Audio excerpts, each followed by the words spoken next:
Janet, it's a good idea. You said,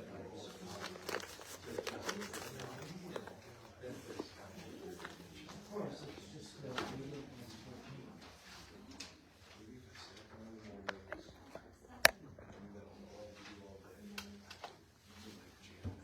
If these numbers are gonna get high, it's gonna be what, yeah, she's gonna have to do.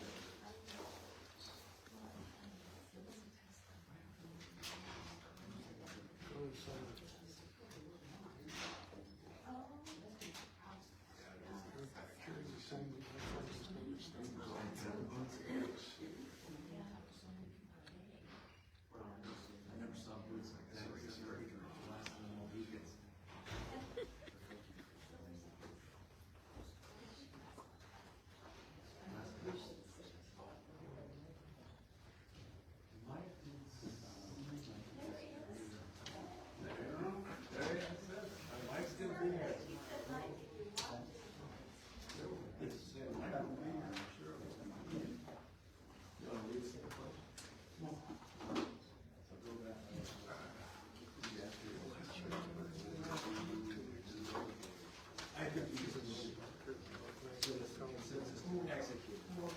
And if you want, they talk about this extra chair. Okay. Feel free to You got 11th hour. jump in. I don't know. You may not come back up. Really, we just get consensus that I think everybody already said that you and I we could. Yeah, I thought we were originally going to do that. But then, yeah, if it's not going to stay specific, we gotta do, yeah, no, it legally could.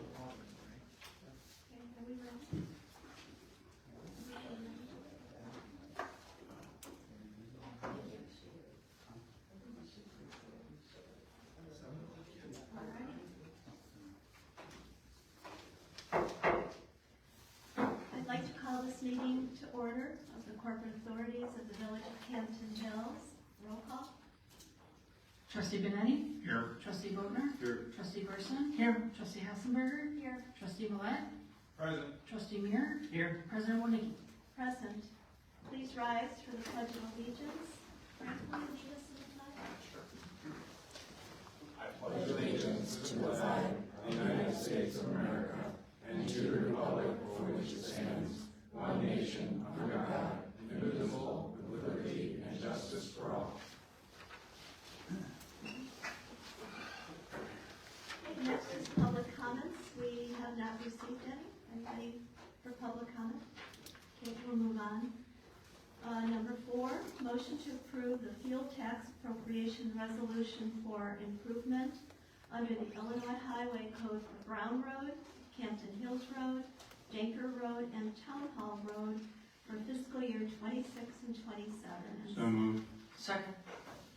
Okay. We do have Scott Marquardt from HR Green to review that for everyone. Just briefly, if there's any questions, this is the, Okay, it's not. there we go. Okay. This is the local match required for construction funding for the upcoming roadway project. It's an appropriation of your motor fuel tax. Once this is approved, we'll submit it to IDOT, and that'll come off of your appropriated motor fuel tax funds. Did not spend any MFT funds in 2025. Did receive about $493,000 in 2025. So between 2025, what's coming in 2026, you do have unobligated funds available to cover this. Okay. Any questions for Scott? Scott, why don't you just, for the public, the timing of this with Schaumburg and then construction? Certainly. The roadway project for these 4 roadways, Brown Road, Town Hall Road, Danker Road, and the western portion of Campton Hills Road is scheduled on the June letting for this year for construction July through fall of this year. Approximately 75% of the project is being funded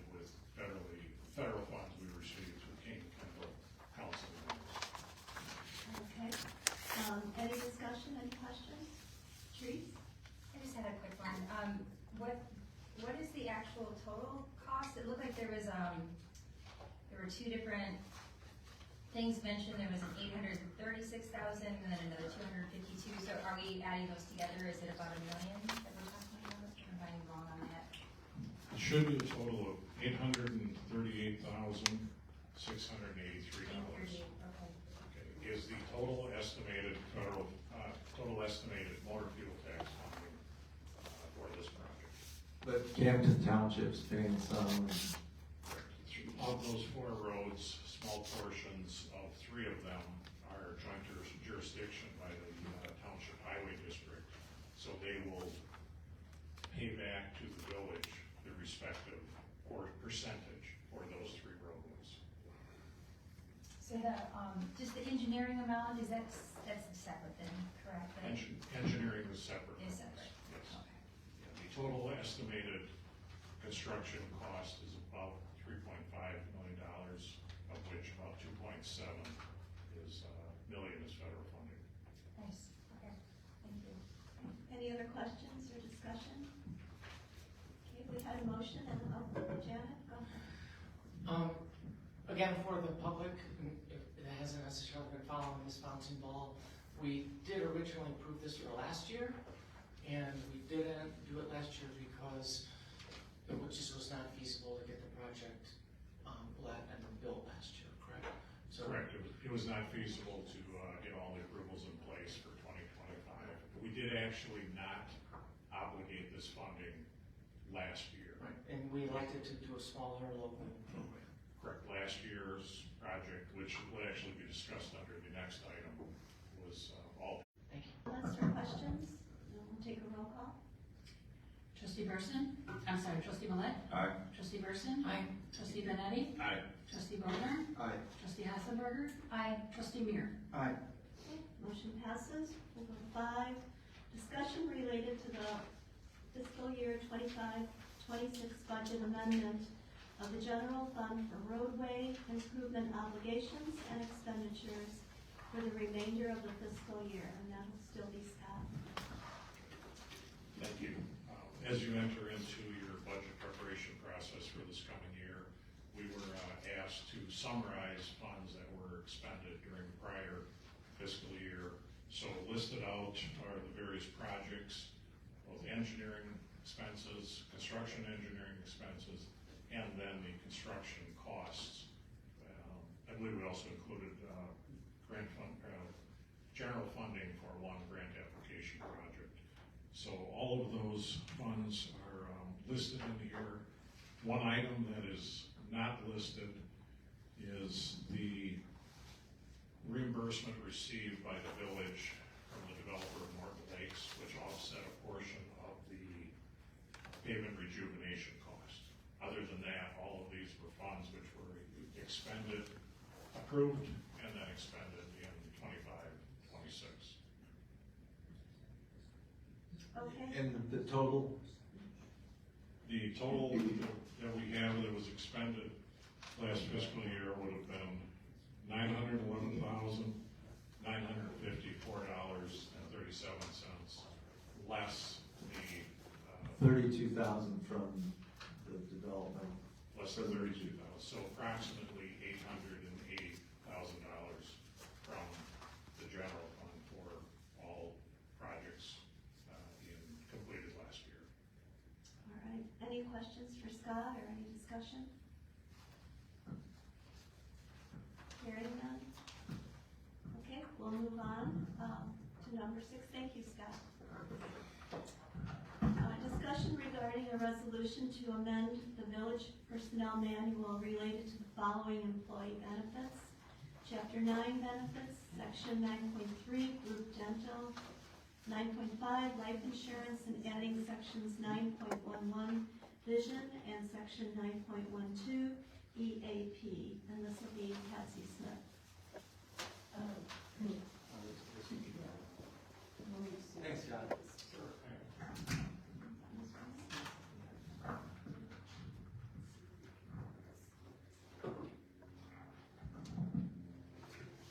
I think I sent all of you the weekly report, the pages that, as we went through this budget, process that came to our attention that they're gonna need to be, changed at some point. But I just wanted to point out in section 3.6 of employee classification, full-time regular employees are defined as, 40 hours per week, less time off, or in the case of a sworn police officer working 12-hour shifts, 84 hours per 14 work days, less time off. And then the first thing that came to our attention was that, under 9.1, which I sent you earlier, it's talking about, eligible part-time employees and interns are not eligible for health benefits, but employees who work an average of 20+ hours are eligible to receive, $30,000 of life insurance. And then it doesn't say anything more about life insurance, but the contract that we have with the chief says that we're gonna give him, and we have been paying for up to $100,000 of life insurance. So when you do this personnel manual update, you need to add, well, I think there was another section for that. It says it there, but there is a life insurance section under 9.5 where it describes the $30,000 for regular part-time that work over 20 hours. And then for full-time, employees, basic life and accidental death valued at $70,000 per year. So you need to put in there the $100,000 for the chief. And we talked, I know, the last time we brought up benefits, we talked a little bit about whether that's something we want to do to give, because it's pretty inexpensive to give to our, our other full-time employees. But because of the way the IPBC year goes, you have to negotiate and change your plan around the end of the year to go into effect in July. So we were already too late for this year for the employee assistance program, other than we get to tell them a certain number, and I don't know if we can increase that or not, but the life insurance, you should think about what you wanna do and bring this back up at the end of the year to discuss changing our plan benefits with the IPBC to go into effect in July, but that won't affect this fiscal year. And then, as you can see under 9.1, it says the village board reviews benefits annually, and therefore, stated benefits are subject to change. Well, that's what you're doing tonight. Tonight is your annual review, and based on the decisions you make when Russ goes through it all with you, then that's what we'll be plugging into the budget. The other thing I wanted to bring to your attention is under 9.3, under group dental plan. It says that for our full regular village employees, that the employees pay 1% of the cost for single coverage, and that if they select family coverage, they pay 100% of the cost. Well, I'm just telling you, this is not happening. The village is not following the personnel manual on the practice. So whatever you all decide, we need to address the personnel manual, because whatever you do, it should go along with the personnel manual. And so Russ will go through those things, and then at a later meeting, we can easily fix these things. But I just wanted to bring those things to your attention. And regular full-time employees are the only ones that get full health care benefits. So there, now that's it. All right, any questions or discussion? Janet? Who prepared the resolution that we're looking at? Carmen. Mike, please. You're not on that agenda item yet. You were on number, maybe he did put it, did he give you a resolution for that? For the personal, I apologize, I maybe am jumping a little bit, but. The next resolution. Yeah, so. Carmen did that. Okay. Why are you presenting this information to us? In what way is this within the scope of the treasurer? I'm gonna say, I'm not gonna even ask the question, I'm gonna say straight out that it's not within the scope of the treasurer's responsibilities. It's not one of your statutory roles, and it's not something that we asked you to do. So we did tell you last time that we did not want you nickel and diming our police department, and yet I feel like maybe this is still happening. So if there was an HR issue to have, if it was important to make sure that our HR personnel and policy manual was consistent with everything else, then I think we already have somebody available to consult with on that. So I don't understand why you're here talking to us about it at all. Just period. I mean, you shouldn't be here talking to us about it. Well, except that Julie does work under me, and these are issues that she's found. Well, you say Julie works under you, and we do not have anywhere in this village. We do not have an HR person as an employee. You've made that roll up out of whole cloth, but the board did not authorize it. You've decided to create it, and somehow you decided that HR sits underneath the treasurer, but it doesn't.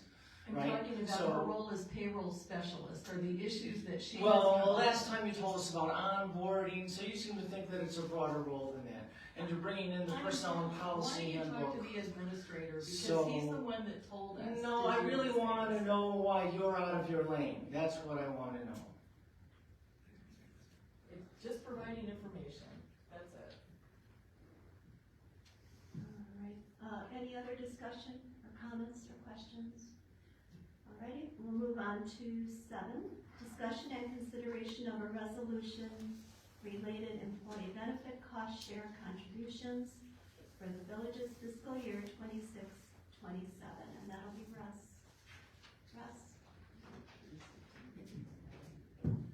Yeah, I don't know, I don't know if you guys have your copies of, what Patsy sent out in her weekly report last week, or if you want me to bring it up on the screen, if that would help. Oh, that'd be good. Bring it up on the screen if you can. Therese, can you? I guess it depends on. You which- have the channel changer. who Oh, I wants do? this one on tomorrow. I'm probably the wrong person to do it. The people can't hear you very well. Can you move the microphone upwards, please? It does. You're supposed to speak into a microphone straight. Oh, I'll do the best I can. the recording needs to be made properly, though, if the people can't hear you. Thank you, Ken.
Okay.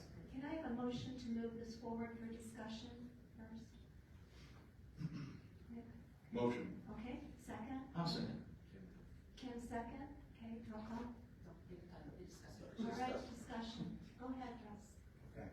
All right, so at a prior meeting, we had talked about, we're trying to come up with some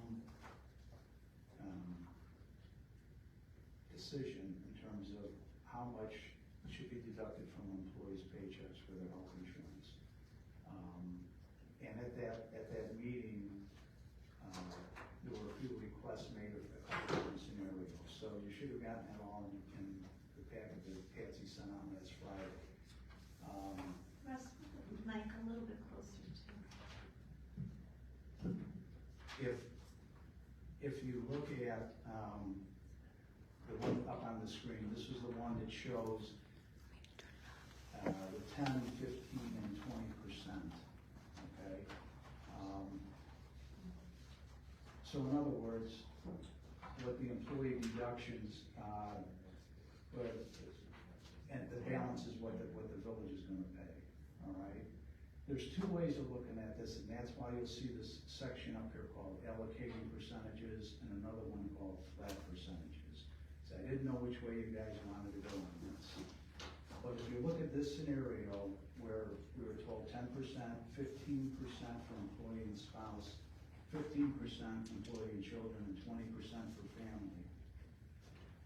My question is, does that mean that if you look at the premiums here, so for employee only, they will pay 10% of this premium, okay, actually, I'm sorry, this premium, because there's gonna be a 10.4% increase for, next fiscal year. So they would pay 10% of that amount. This is the premium for employee and spouse. Are they gonna pay 15% of that total amount? Or down here, do you want everybody on the same plane so that they only pay 10% on the first portion of the premium that applies to single coverage? Okay, and then they pay this additional percentage on whatever the remaining premium is. So if you look at the single coverage, the premium's $1353.64.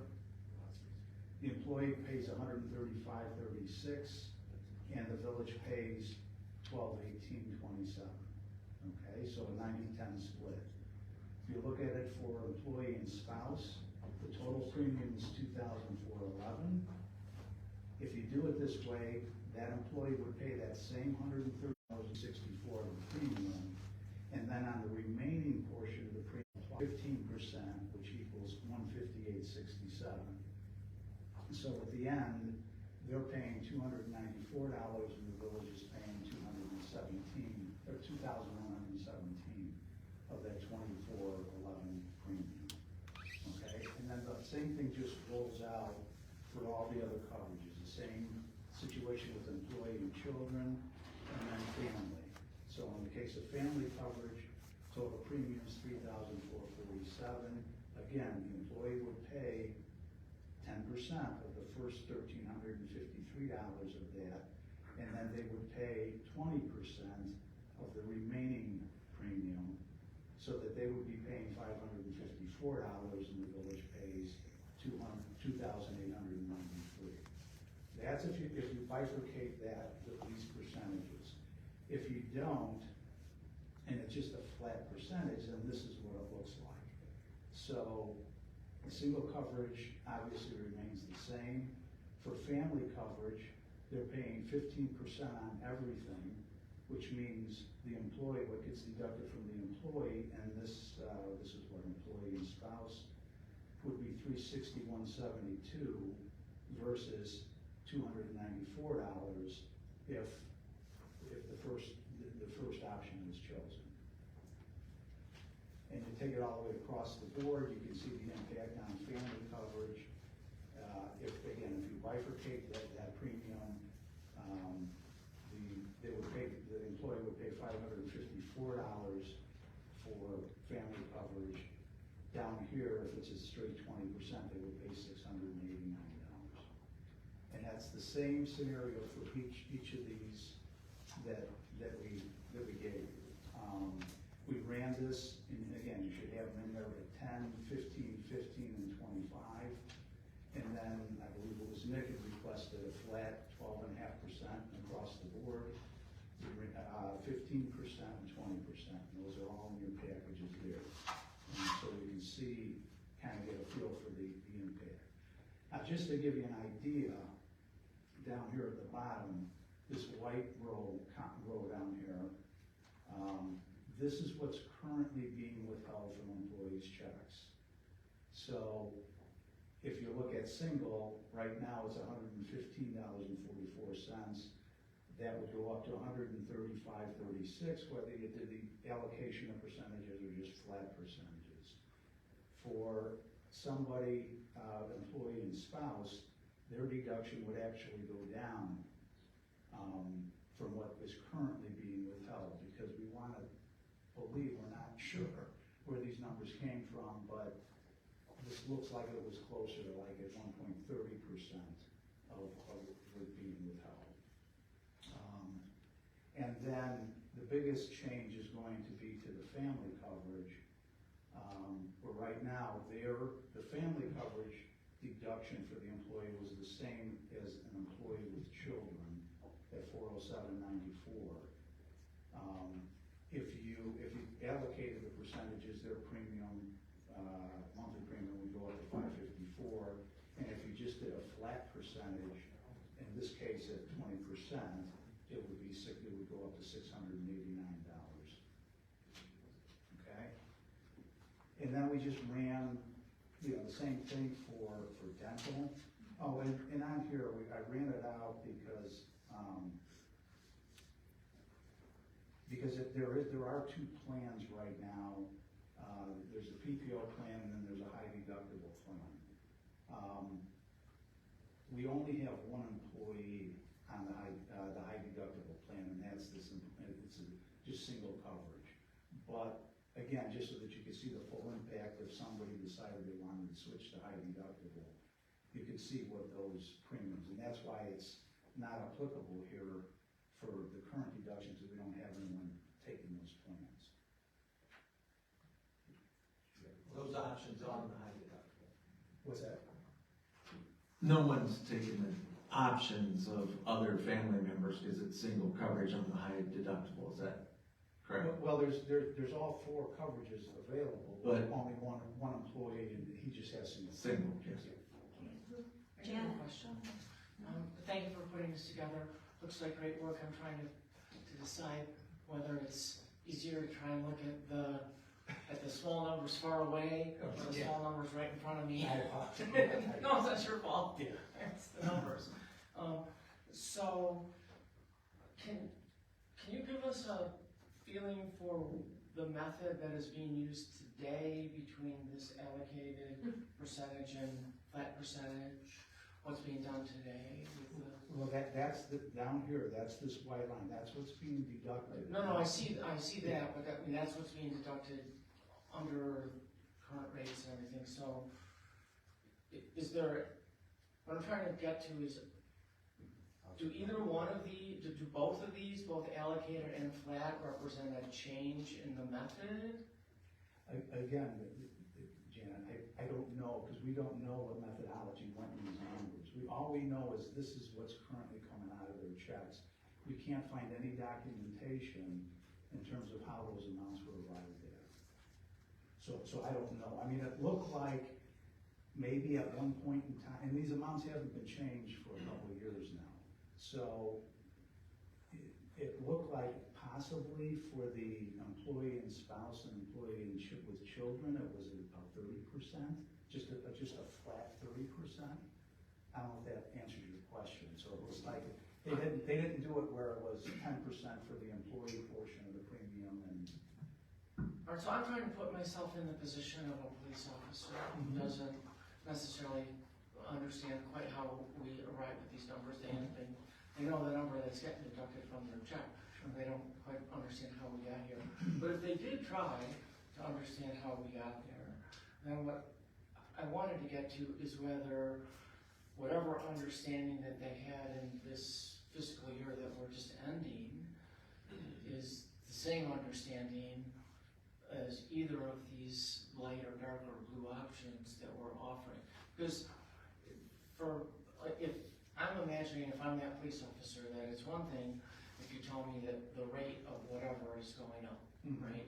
I can process that, I don't like it, but I can process it.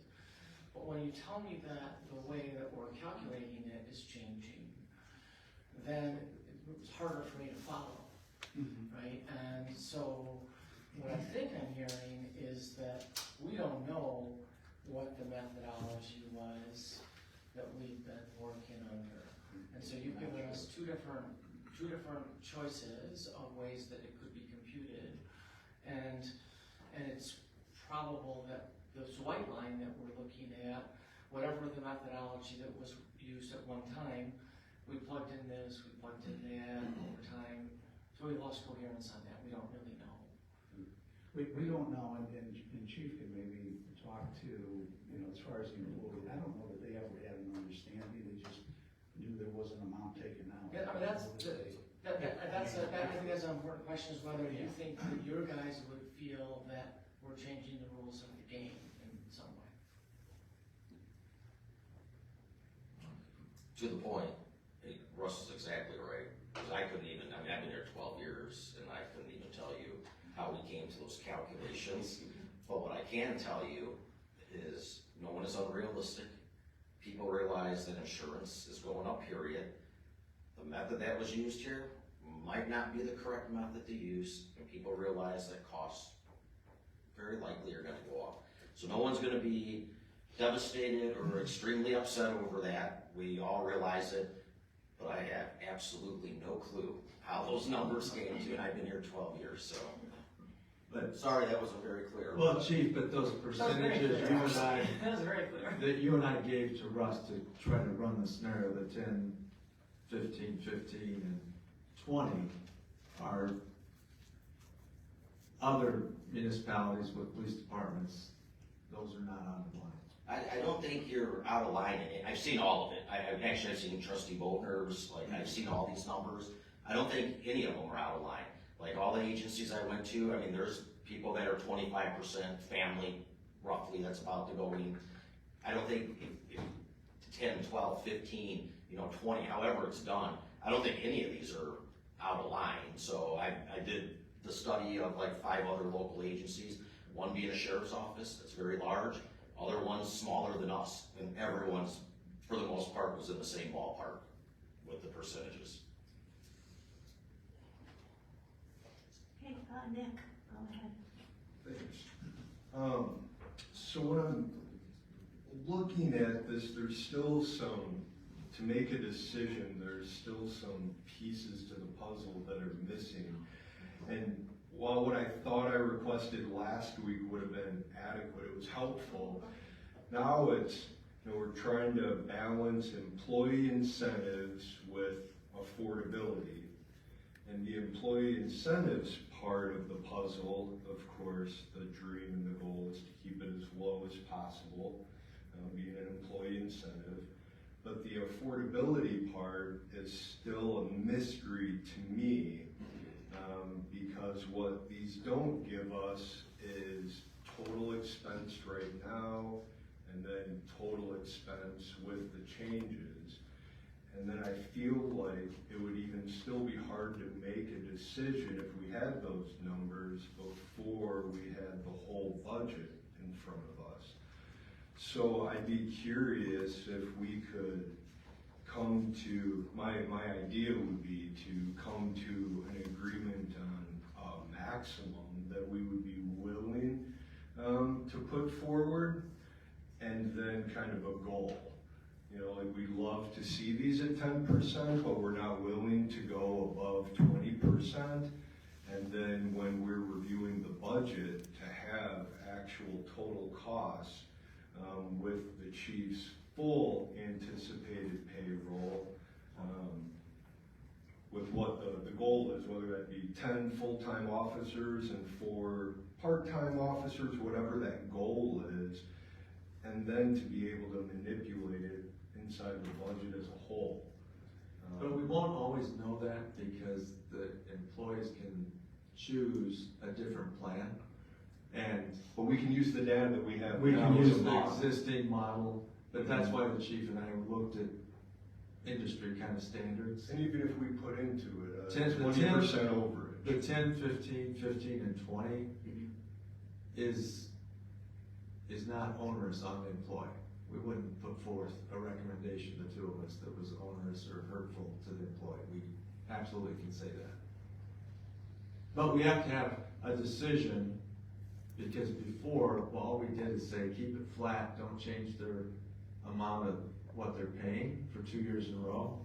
And that's where we've kind of lost fidelity on what the percentage that Denise created. So you need a 40 years decision ago. tonight. Well, you don't have to decide tonight, but you have to tell us what number to use so we can get you a budget number on the 14th or the 21st when we have a budget hearing. And then we can change it from there. I mean, at least give us a starting point, and then I can run some sensitivity analysis to say, okay, if we ran it at 10, 15, and 25, or what at 10. But if we just run the 10, 15, 15, and 20, we can run that and tell you, and the chief can then get feedback if anybody feels like they've been injured, and give you that before the 21st. So follow up then, do we know our total health insurance costs for last year, and then under those new flat rates, what it would change to with the 10 point 8 or 10.4% increase? Like, do we know what the difference is going to be with the changes versus what it was? That'll be easier to do once I get a starting point, and put that in the context of the budget, and then I can go in with all the other things known, and then go in and change it from 10, 15, 15, 20 to 10, 15, 15, 25, or 12 and a half across the board, and then I can tell you what the dollar impact will be to the village overall.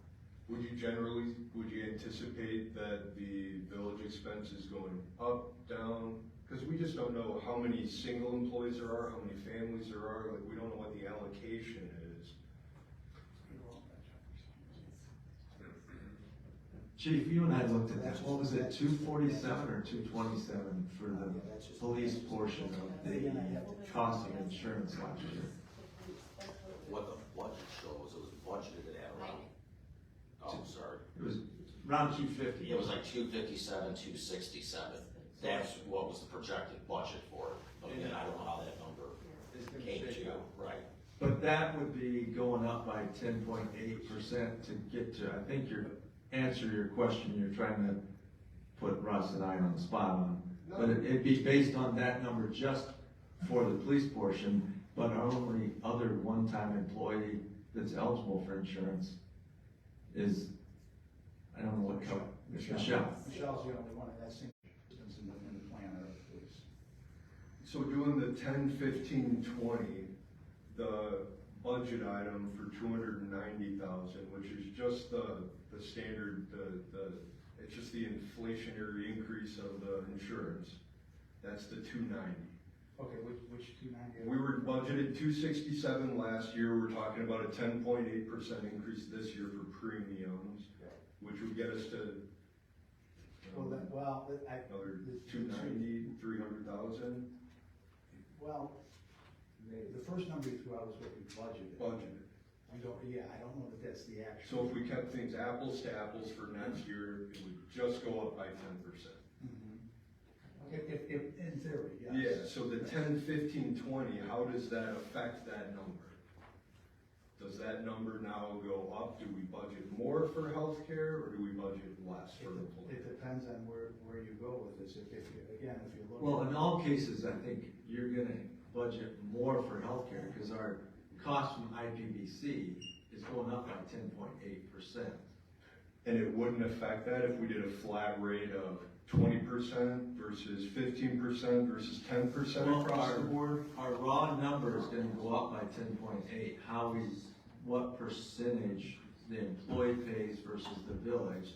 The village is gonna have 90% of a single coverage and 85% of that cost for the plan, for both employee plus spouse, employee plus one child, and then the family was 20.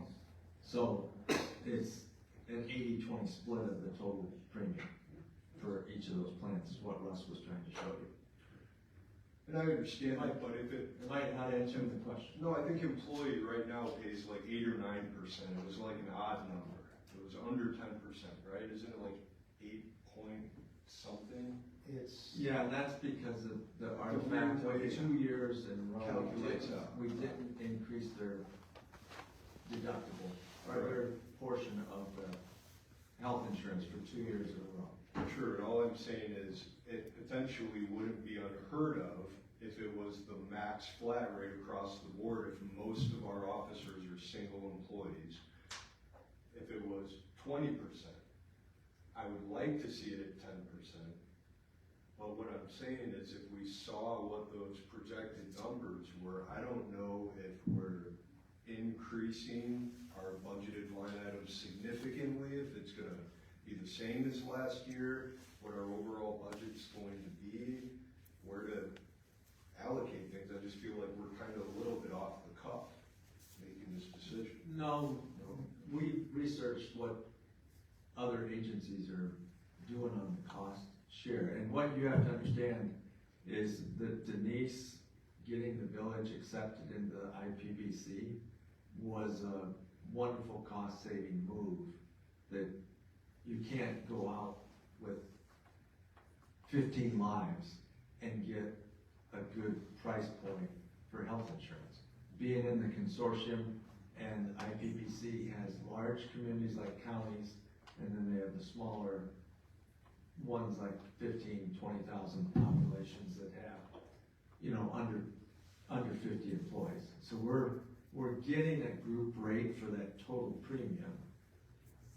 And so we are getting a good deal on our health insurance. We wouldn't want to leave IPPC, and in that small group, to only get a 10.8 is wonderful news, because the small groups sometimes get bigger numbers, and the large number of lives, the Evanstons and the counties, because they spread that risk so many lives, it's priced better, the total premium.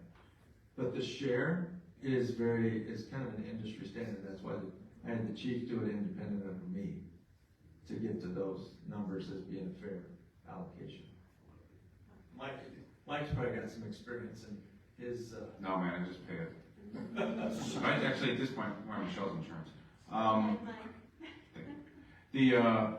like the blended or the allocating percentage concept, because then, you know, there's a base level to every employee that this is where we're at for being an employee, and then what the employees, and then we'll know that's our foot always, that's the basis always, and then depending on the variances of how many family coverages versus one child coverages or spouse coverages, then that's the flow. So I like the way it's presented, and I like the way it's blended. It's maybe not as clean as just saying a flat percentage, but it does back, and I'm looking at your comparisons on the sheet here, and it's closer to where we are at right now, except for the anomaly of, you know, employee, child, and family being the same. We have to talk about that. But we, to the question that Trustee Boatner was getting to, whatever our flyout is for this year, we'll know at some point. And then we can look at the flyout versus the budget, and then we can see if it's a realistic 10% or if it's budget to budget 10%, but reality to budget maybe more or less, depending on what we think we're getting for people as next year. But the batch of 10, 15, 15, 20, I think makes sense to me. I'm cool with that. And Nick, to answer your question, I mean, if this helps. So here's the breakdown. So here's the one admin employee that's PPO single. And then here's how the police break down. So you got one PPO family, one PPO's spouse and children, one PPO spouse, or employee and spouse, single family, employee and children. This is high deductible plan, single and family. So there's 1, 2, 3. And I thought there was a fourth one. Oh, okay, because I haven't added in actually. Ian needs to come in, and he's under the family plan. Chief, is Ian So he's family? I thought he was a single guy. Yeah, he's His family. yeah, he's He's family. married, 2 kids. Oh, yeah. So thank you. I'll let you put that in now. But anyway, so that kind of gets, so there's 4 that have family. One's dropping family this coming year, so his son's coming off, so that will drive. Oh, right. So, and just to give you some idea. So the suggestion was the 10, 15, 20. That's, The question is the 15, or the 10, 15, 15, 20. I think, but the question is, do you do it as a flat percentage or the bifurcation of, they get the deal of 10% on all the plans, and then they just pay the increased 5, or you just do it so it's easy to track from the next trustees year after year, and easy mathematically to do this. So it's a better deal if you do it the blended, as Russ pointed out, for the employee, Does it become harder to manage and a bigger math problem each year? Yes, but it's manageable if we write the policy down and whoever follows, because the treasurers change every 2 years, they don't ever show the new person what the decision was. So if we create the right paperwork, it shouldn't get us straight. You can just make the policy call. So we're giving you, that percentage works, we think, for the industry standard is how you do it. So I have a question on that. So it's harder to track, right? It's harder to be consistent. And I guess I don't really understand, because as your family grows and it's different, the premiums all go up. And then we're saying, well, the premium's gonna be higher and you're gonna pay a higher percentage. So how's that fair to a family person versus a single person versus just saying, hey, it's 20% across the board, it's 15% across the board? Because the premiums go up anyway, you're paying more money, and then we're saying, okay, not only are you paying more for your family members, we're gonna hit you for an extra 10 or 15%. So you're paying more and we're gonna charge you more. So in the private sector, it doesn't really work that way. I mean, now the splits are higher, private sector is more like 60-40, but it's consistent across the board. The company's gonna pay X percent, the employee's gonna pay X percent. So if you're single, obviously your premium's less, you're gonna pay less, but you're still paying X percent. If you're a family, your premium's gonna be higher because you got more people to insure, but you're still gonna pay that same X percent. And it's also easier from an accounting perspective, and it's also easier to pass it along from one administration or one treasurer to the next treasurer to say, hey, our corporate or our municipal policy is 20% across the board, 15% across the board, whatever. So that, I guess I'm a little confused as to why we would do this, not only to ourselves, but to our employees. Thank you, Frank. Teresa? And that's why I said the industry, the police, fire, union contracts, they've negotiated these kind of numbers over the years, and that's how we didn't pick them, we just looked at what. Yeah, it doesn't make it right. Evolved. They just negotiated something that doesn't make sense. But that's why this is on the agenda, because it didn't really get addressed the last 2 years. It just was, hey, there's a lot of stuff going on with the police. Let's just not change the raw dollar amount the year before, and let's keep it another year. And it's not tied out to a board policy decision. That's why we're bringing it. We're just showing you an example. You could pick 15 across the board, or 20, and I think nobody would be really wrong. It's your choice to set the policy. All right, Teresa, go ahead. So, my initial thought on that is that with Trustee Benetti, I totally agree. I feel like it doesn't seem fair to have a different percentage. The only thing we want to look at though is if we do that, it looks like we are going to hurt the first column quite a bit. So there might be some discussion there, or maybe a combination of that first amount is the same across the board, and then the additional amount is the same percentage across the board. Well, do you want me to change those amounts? Do you want to do a flat percentage across so that you can see? Maybe you could give us a bunch of scenarios after this, or, I mean, we could do some right now too, but. Did you already do the 12 for Trustee Vogner? You already did it, didn't you? But before you do that, though, I'm gonna ask one other question so we know what we're looking at in the bottom line. So could you scroll down so we can see that? So when you're giving us those numbers, so the current deductions, that's based on current premiums and current situation, right? Or no? Again, it hasn't been changed for a couple of years. No, but those are the actual numbers from this year with our current premiums, Those are correct? the actual numbers that are being deducted out of their paychecks currently. Currently. The blue numbers now, you've added in the 10.8% increase? Yes. So we have to keep in mind too that some of the difference in cost from this current to the two proposals, part of that is a difference in percentage, part of that is at 10.8%. So to do like a real comparison, we might want to look at,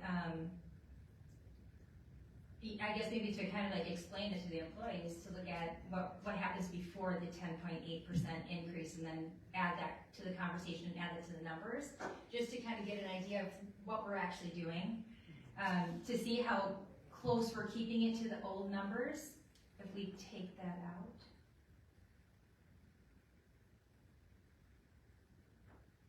That's what would happen without any increase. Okay. I just think I think that might help us at least start out with the right percentage, and then we'll have to add that 10.8 back in. Does that make sense to everybody, or? Janet, go ahead.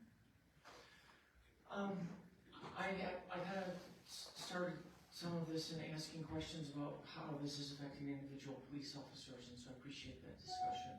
And I feel like we've kind of moved past that to some extent, and there's a general consensus that we're going to find a way to make this fair, and the police chief believes that his officers will accept a fair and reasonable increase.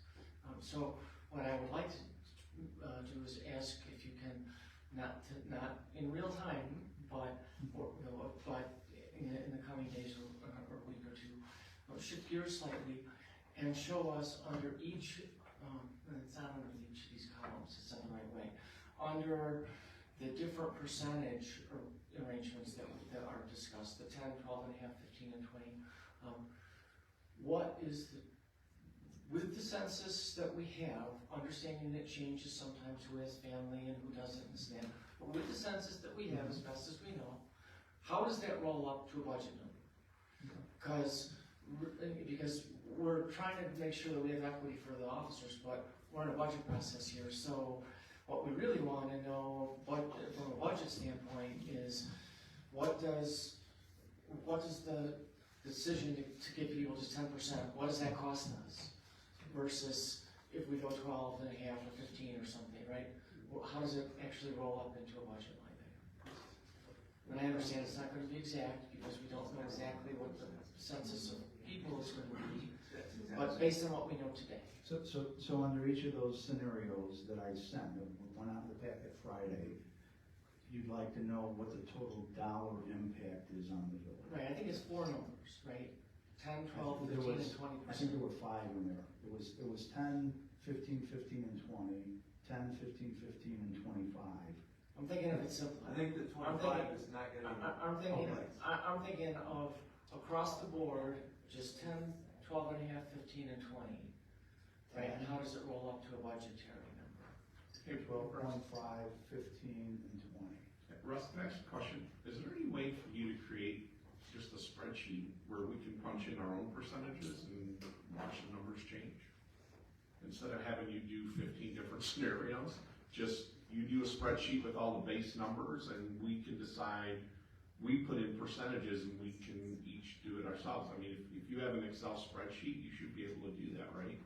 Well, the one that I have functions a little differently, and it's tied into, there's 30 or 35 sheets in this file that all kind of tie into each other.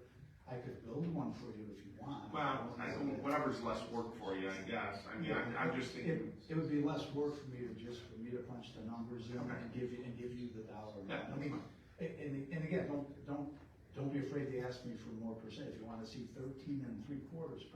I just thought it'd be easier if we had like a worksheet where we could just type in our own percentages and get our own, and you'll see the result of what that percentage is, and save you the trouble of doing all that. Well, you know what? Let me think about that. Just because you've got all the different. Let me see if I could build something up pretty quickly and send it out to you, and then you guys can sit there and play with it. Okay. Kim?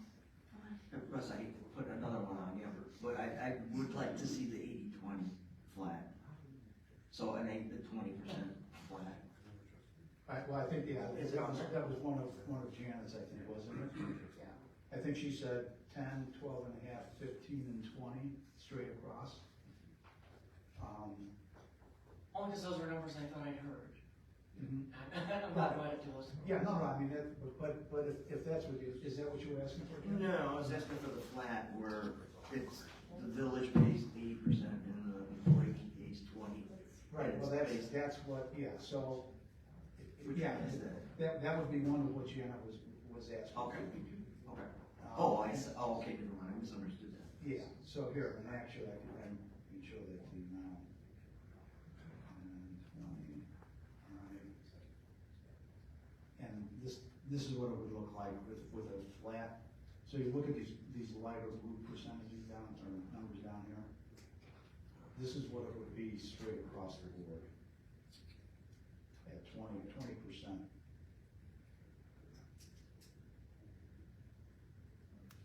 You see there's the split, the employee percentage is 20, the villages is 80. So there's gonna be a significant increase on the single side, modest increase on the employee with spouse, and a somewhat significant increase for the family. That's a significant one for the family. That's a 20% across the board. What's that?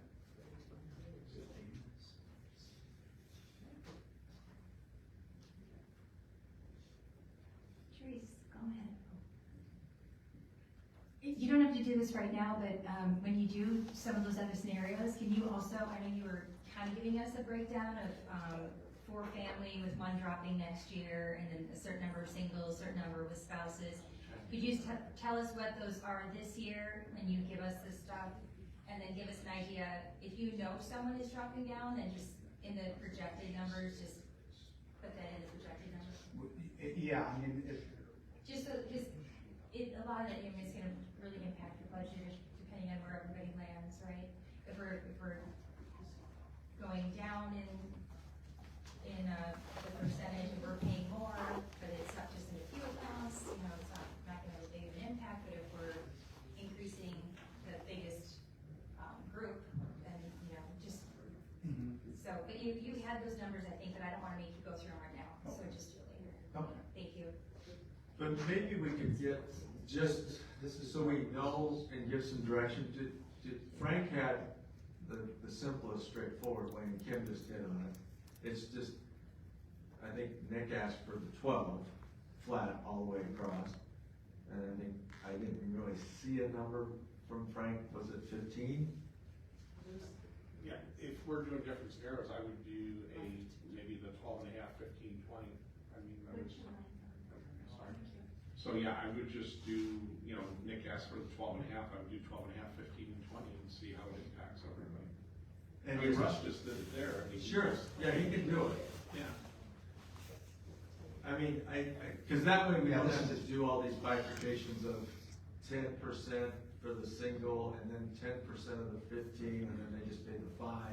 So you're really just trying to get a very simple split between the village cost and the employee. So it's an 80-20, 85-15, or a 88-12. You know, that's what you're looking at, just to make it very simple, flat. When you say flat, we don't differentiate between the types of plans, and then it's easy to really budget that way, and it's easy to track for the follow-on board of trustees as well as the treasurer. And Frank and I appreciate your concern about the complexities of calculating 10% on this and 15% on that. As long as we know what it is, that's not a big deal. So don't let that be the driving force behind it. No, the driving force was the people and the impact on the people. Exactly. It wasn't the calculation. Calculation, to me, a worksheet's a worksheet. A worksheet, exactly. To me, it was the impact on the people, so. Right. And you just have to look at it and just say, you know, if you did a straight, you know, if you did a straight 20% across the board,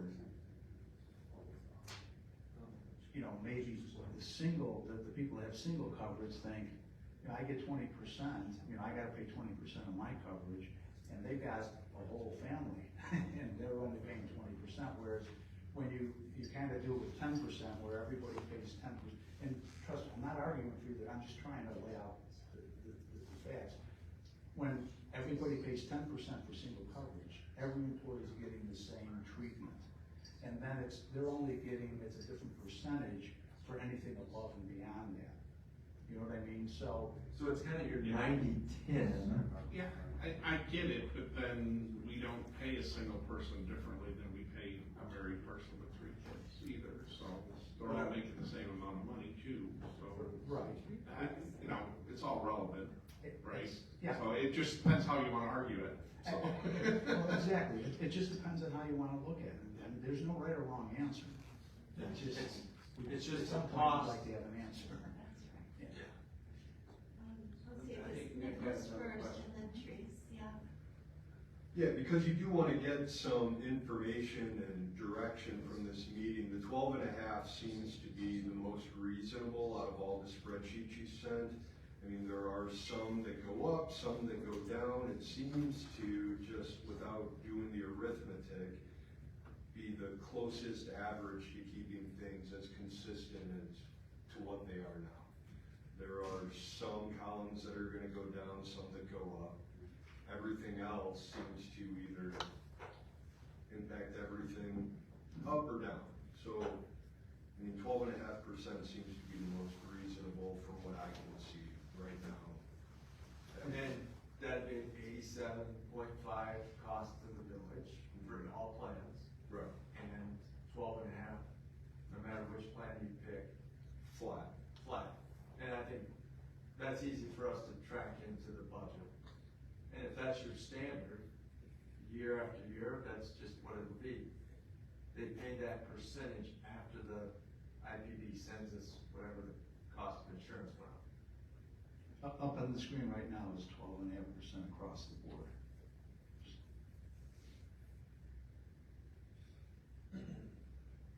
Chief, looking at those numbers, do you think anyone is injured on that? I guess the single person is paying a 2.5% more.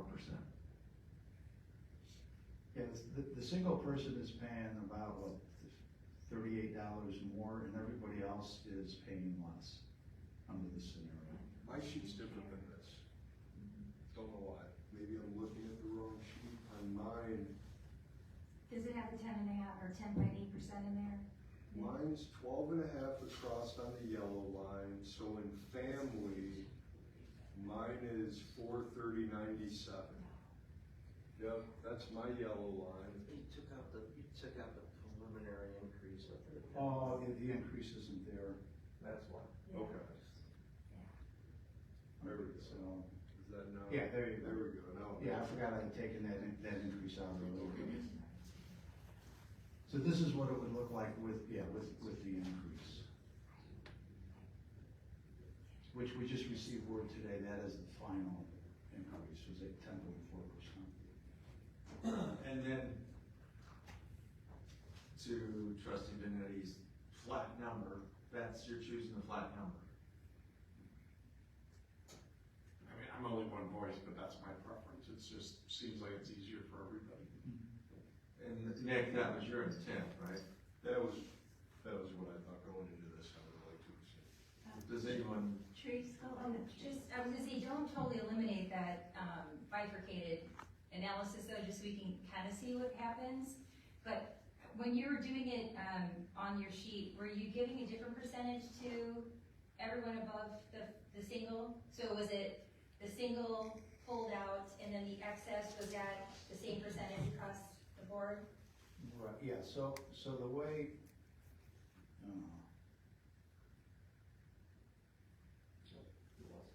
so if you look at it here, so this is that 10, 15, 15, 20, kind of the base that we started from. So you can see here it's 10% for single, they're paying $135 on a $1,353 premium.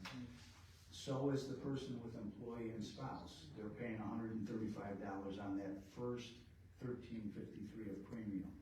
Then the difference between the total premium and the single premium is this amount, and that's what they're paying the 15% on. Does that? Makes sense. So what I would say for the two scenarios, so then take that scenario, and if you apply 15 to employee and spouse, then apply the same 15 to employee and children, 15 to family. So that at least like what we can say is those are, once you get outside of the single category, then we're at the same percentage for anything above that. Okay. Maybe? Is that Sure. kind of a combination of what Frank was talking about and straight percentage across the board. Only because I would like to see what that looks like, compared to the straight percentages and see, because right now, like I had said earlier, the single people are taking the biggest hit on this. And so I'm not sure if we want to do that, or if we would want to, because we're kind of fixing, or we don't really know what the percentages were before, but we're, doing something new.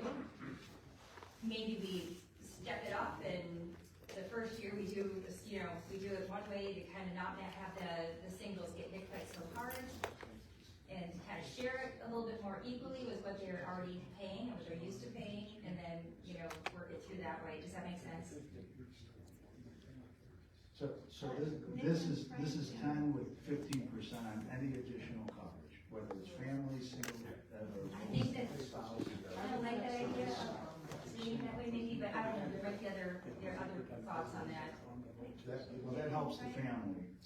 We have to respect.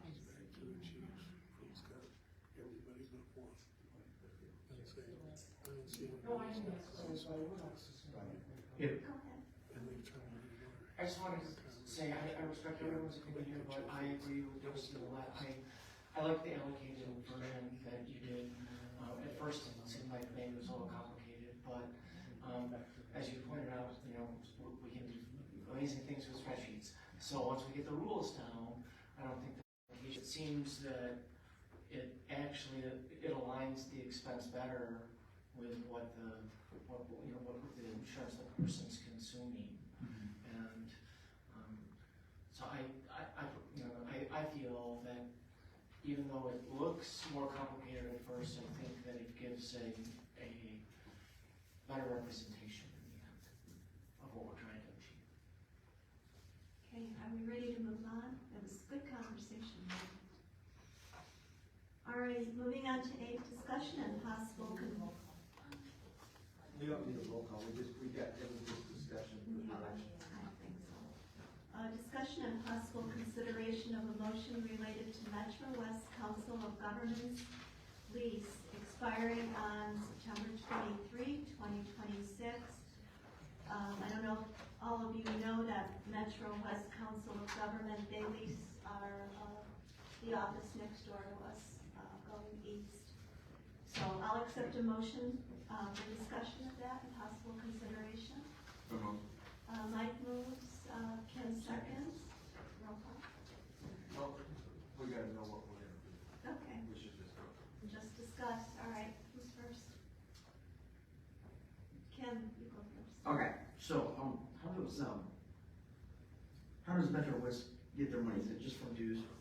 Yeah, no, Patsy's got all the details, so if you have any questions. Well, I wanna know how they do business. I mean, Yes. it's just their dues. Well, they get sponsorships too from the neighbor events. So I know why we're giving them such a good deal. I do wonder if it's time though that we cut them loose on gas and electric. Yeah, it's a small, minor amount, but we're also looking at a budget crunch. Patsy, can you, expose what the rent I could is? just and- read to you what the lease agreement says, but I think they are not a copy of it. The lease, yeah, You've got it all there? We just need to know if the board wishes us to talk about renegotiating any terms, because you've got an opportunity this year, because the first 5-year contract's up. The downside is, to the way this is written, they have to agree to any change. So you could ask for them to pay their utilities and the water and sewer, but they can say, no, thank you, I don't want to renew it at the same term. You could ask to waive our dues for the free rent and stuff. I thought we did that already. Yeah, we did get that. Mike, go ahead, Mike. We did, we talked, it's hard for them to account for it. It's easier for them just to account for ins and outs. To the point of, I think, maybe we could talk to them about utilities. I think that would be fair. I don't see a tenant coming in that space in any near time frame, so at least we're getting some revenue to account for the space. So I would think, maybe a nominal increase to to maybe $1.75 per square foot, and then they cover utilities.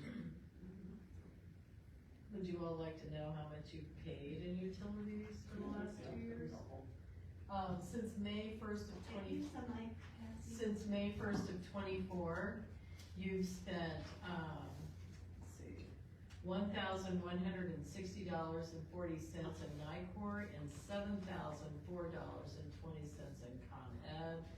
And the sanitary district is $1,123.48 that we paid for both units. So the monthly charge for the village is $40.71, which is about $10 if you, $10 a month if you charge them a quarter percentage. So it's basically $300 a month is what we're paying in utilities for them to be there. Yeah, Janet, go ahead.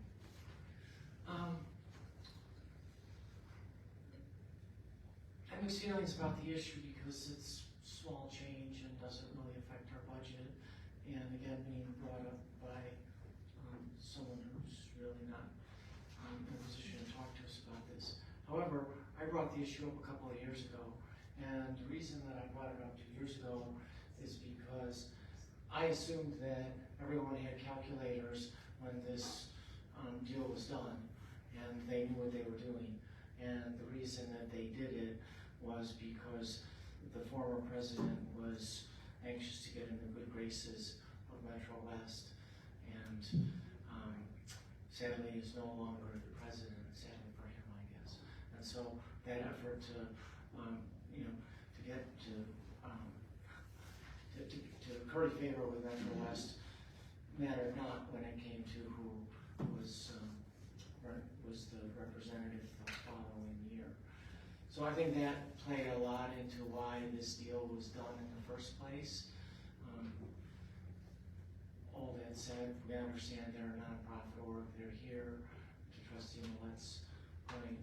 I'm not sure who else is gonna rent it, so, but I agree with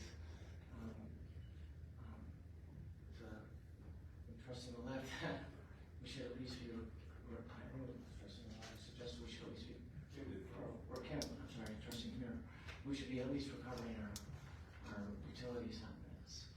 And the nominal increase, I mean, a nickel, who cares? But I don't think we should be subsidizing utilities. I will meet with them and discuss it and report back to you. I did show this as an item that, a lease that was coming due, that marginally affects the budget, but this is the time we try to address issues that are ripe for any consideration. So it was on my list, and we just decided to put it in this and get your direction, because I thought there could be a bunch of you said, just, you know what, we love those guys, just leave them alone, we'll eat it. But I didn't want to make that assumption, so we'll ask for the utilities. Okay? That was my only comment, is that I would just make sure that we're not losing a bunch of money on the deal. I mean, just to kind of have an analysis. And was there a comment made that this shouldn't have been brought up? Because I think this is extremely relevant. That's why I was saying that I Okay. initiated it. Because I don't really, at this point, necessarily care who brings it up. I think these things need to be discussed, and so, thank you for bringing it up, Patsy, if it was you that brought it up, and maybe with the two of you together. We need more of that. It's more proactiveness in bringing these things up. Yeah, if there was a conscious decision 5 years ago, it needs to be another conscious decision with this group this time. So we'll report back as soon as we get something, and hopefully get them to write it in their letterhead. Thank you. Frank, go ahead, and then. Yeah, I wouldn't discount that you got 5 more years, so I mean, if you think about it, if we're not looking at the rent cost, rents have skyrocketed over the last 5 years. So if you're not gonna change it for the next 5, you're gonna give them the same rate for 10 years. I think you need to, I think you need to at least look at what market rents have done and ballpark it. You can even discount it, but I think anybody who rents space reasonably believes that once the lease is up, your rent's gonna change a little bit. So. Yeah, Nick? Yeah, that's what I did before we came in, and in the area, the office space is like $15 a square foot. And this one is being rented out at a little over $20 a square foot, but including utilities. And then what we end up with is really an overage of like $4,300 over 2 years. That's what we are losing with utilities. So we should, just to be at like current market rate, including utilities, increase the rent like $175, but to be proactive, like $200 a month would be the reasonable increase. So like $1,050 a month.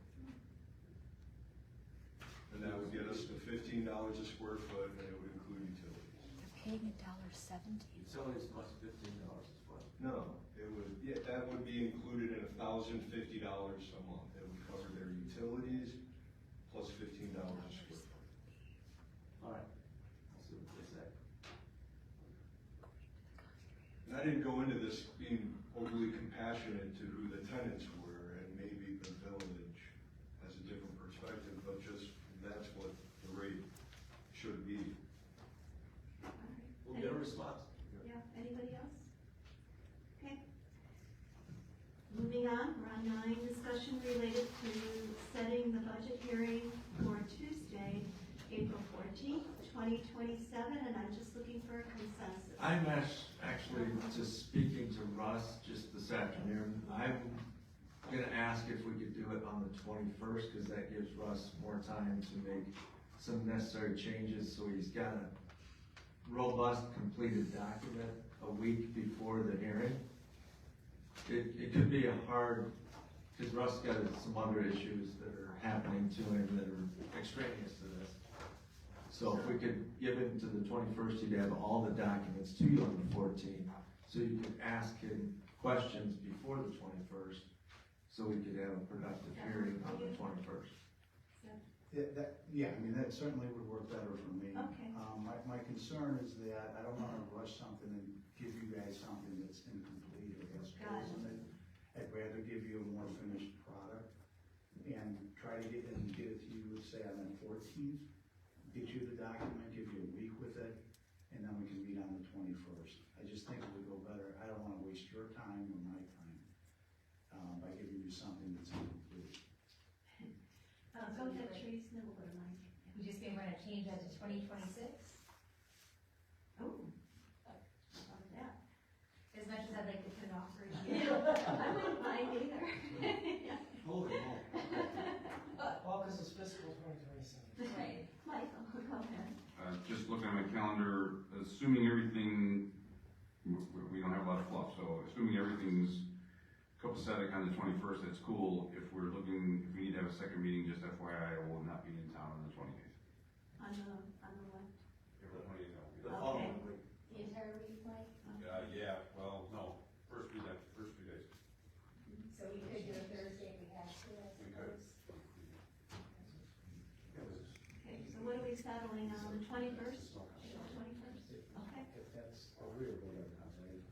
And the key to making it work is if you got questions on the 14th up to the 21st, call and talk to Russ or the chief or me to answer your questions, so you don't wait till the 21st.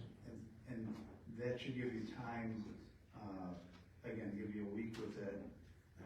And just to let you know, I've been summoned for jury duties on the 13th.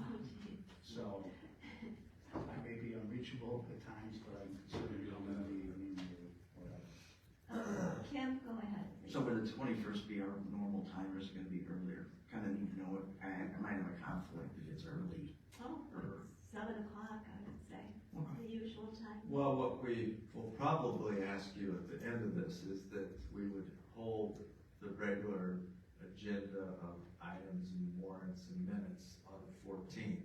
So we don't have to finish the budget prematurely to get to the minutes or the warrants. We'll do a special on the 14th to do the regular village business, if that's okay with everybody. So that then the 21st, you're not like, oh, I gotta finish the budget because I gotta pay something or approve another document. We'll just have it be the budget. Is that reasonable? So we're good to go with that? Good. Okay, 10, further discussion related to the fiscal year 2026-2027 proposed budget. Russ, do you need a bottle of water? No, I'm good. You're good. There you go. James.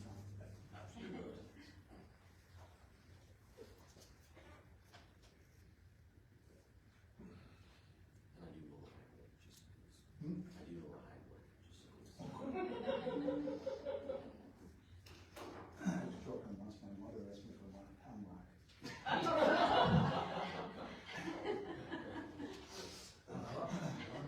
I passed. All right, you use the mic, Russ. Okay.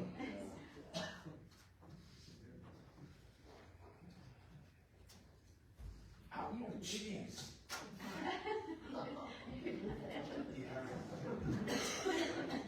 Joking, now we got a concussion.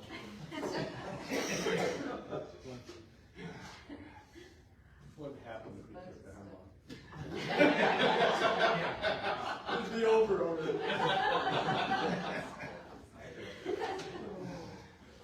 All right, so we handed out a sheet called CPI data. Hopefully you have that, I've got it up on the screen. So we pulled up some numbers from three of the numbers are from the U.S. Department of Labor Bureau of Labor Statistics. Through February, they're saying that the annual rate, CPI rate, is 2.4% for the U.S. overall, for the country. For the Midwest region, it's 2.8%. And then drilling it down a little closer, for Chicago, Naperville, and Elgin, it's 2%. And I also looked up this Illinois Department of Revenue, State of Illinois. This is what goes out to all local governments, and this is the number that they need to use in connection with their PTEL limit. Okay, I don't know if you guys are familiar with PTEL, but that's the property tax extension limit, that it cannot be more than CPI, and no event can be more than 5%. So the rate that they're supposed to use for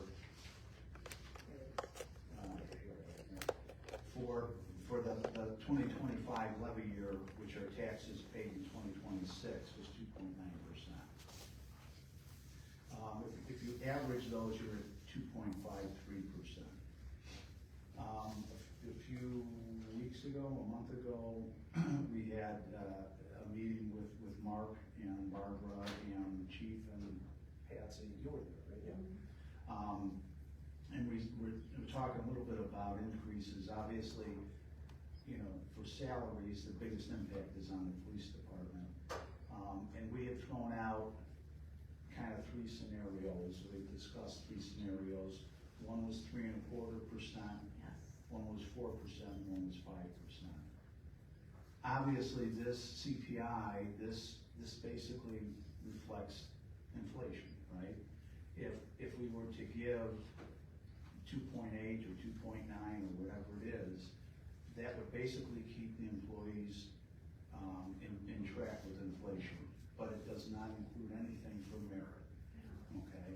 So that's why, you know, there's at least a difference between these percentages and potentially what's gonna happen, what you guys decide to put into the budget. So again, that's where it's at. I don't know if you guys wanna have some discussion on, because again, in order to build out this budget, I need to know where you guys wanna be for that increase. And the chief and I started in December, looking at his budget and the COLA before we were aware of these numbers. But we knew that health insurance was gonna go up at 10-15%. So that's why I was gonna go above a 2.9 or a 3 to go 3.25, and then show a scenario of 4% and 5%. That's the number I've been discussing with the chief since before Christmas. And these CPI percentages, these are through February, so they do not take into account recent increases in gas with Could be her short term, could be. her 3.25, and then show a 4%, and then a 5%. And the chief would make recommendations. Everyone would get 3.25, and then the chief would make his recommendations to the administrator, whoever that she or he would be, that they justify a higher number than 3.25. The standard would be 3.25, and you know, the folks that he just recently promoted to sergeant would probably be in the 4 or 5 recommendation, because their merit, or the one that wins officer of the month 6 times out of 12 might not be a 3.25 employee, they'd be a 4 or 5. Gives the chief some discretion on the merit. And to give you guys, put in context to the budget, so I did a quick little sensitivity calculation. So if you did 4% instead of 3.25%, okay, the impact on the village annually is about $12,000. Okay, if you went from 4% to 5%, the impact would be $16,000. And if you went from 3.25 all the way up to 5, it's about $28,000. So that gives you some idea of the impact on the village. Okay, any other discussion? Oh, Michael. But clearly, we'll show those numbers at that sensitivity, so when you do approve the budget on the 21st, you'll be able to see that, and you can talk to the chief directly on, you know, the impact that might have on his retention. Mike? Another thought for retention, I wouldn't necessarily, hello, public, I want to listen to what I'm saying, public. I wouldn't want to commingle like a acknowledgement of an officer of the month to a permanent, no, here's what I'm thinking, to a permanent, it should be maybe a gift. I mean, it could be just a bonus, and, you know, just a one-time bonus as opposed to that, and then that could be more discretionary. You know, you got a pot of money to go for bonuses and do it that way. Go ahead, Chief. Yes. Hold on, I concur, but 2 parts to this, so we understand this. I have budgeted currently, which we've done the last couple of years, I think it's $35,000. Has not been given to the officers as a bonus yet, because I don't know where my budget is at. So I haven't done that yet. So whatever is determined, whatever amount it is, I do not want to base COLA raises on what I think one person did or didn't do better. Whatever it is, if it was 2.8, if it was 4, if it was 74, like I want everyone has the same thing. Yeah. And the bonus, we did set that up a year ago or 2 years, budgets ago, to give the chief to do the merit above the goal. So this, I'm sorry, I misspoke, you straightened it out. 3.25 is the worst case that we'll budget, 4 or 5, and with the sensitivity of what it does to our budget. But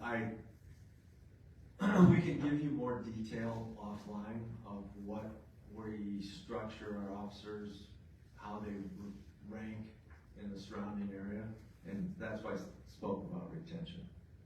So the chief's got some strong feeling that it should be at the 4 or the 5 number, but I wanted to at least get from the trustees a 3.25, not a 2.5. And that is a credit to the board. Like 2 years ago, like that was the board's decision to implement that yearly bonus amount. And what may not seem like an excessive amount of money has been taken very well by the officers. And now that is based off merit. So what one officer gets, another officer may get slightly more. But you know, if an officer gets a $2,000 bonus, to them that's a big deal. And it mattered, it was a huge deal. And the officers recognize that too. So, and that was the board that did that, so. Yeah, and we'll want to keep that bonus rolling year, as we've done the last 2 years. Janet, go ahead, and then we'll get to Kim. So I wanted to just throw my head in here at starting at least 4% on this. You know, as budget officer Circle, explained to us, we're not talking about vast amounts of money here in this bare scheme of the budget. These, 1% or 0.5%, or 1.5% difference, it's not gonna break our budget, but I think it sends a signal to our officers. And one of the things that we've heard repeatedly now is that despite numerous attempts by the board to bring our officers kind of up to par with what is going on elsewhere in the community, we're not there, right? We're just still not there. And we have officers, we're losing officers to other communities. We have officers that are coming to us apparently for less than they could make elsewhere because they value this opportunity, and then high five for that, but they really shouldn't need to do that. And so the larger issue that despite, really I think sincere attempts by the board to level up, we haven't quite gotten there yet. And so I think we're gonna need to continue to increase a little bit above the inflation rate in order to catch up. It's a long-term plan, really, of catching up. We couldn't get there all at once. Do we have consensus to go with 4 as the base number and 5 as the optional number for the budget, for Russ to be able to plug it in? Is that fair? Yes. I see consensus for 4 as the base number, not 325, and we will go also show 5. Tracy, so this is to Chief. Can we get comparable numbers for police departments nearby? And I'm sure that you probably know how to get those. I don't know how to get those, but could you share those with us?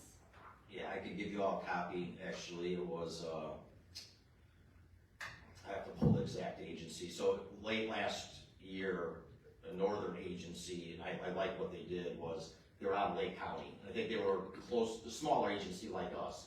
And I want to say they were closer to the Fox Lake area. They actually did a 40 to 50 agency comparable, Kane County, Lake County, and McHenry County, from sheriff's offices down to agencies that were smaller than us. And it has it all listed on there. So it wasn't me that did it, like they did it. I think it was a part of a union thing they had going, but I can give it to you, and it's a very good comparable. It's current, fairly current? October 2025. Oh, okay, So, excellent. Okay, yeah. that'd be great if you could get that to us. Thank you. Kim, did you want to speak? No, I was on the raises. Got it, okay. Would Metro West be able to provide anything like that? We could ask them. They could survey what they get back. Sure. Yeah, that's what I mean. Yeah, that's a good idea. I'll just add that to the discussion. Chief? Ask them first before you raise the rate. No, they do surveys no matter what. All right, anything more? All right, we'll move on. Okay, discussion and consideration of an RFQ for auditing surplus. Uh-oh. Go ahead. One more item. Sure. Just to show the, up to speed on some of the revenue numbers in the budget. I'm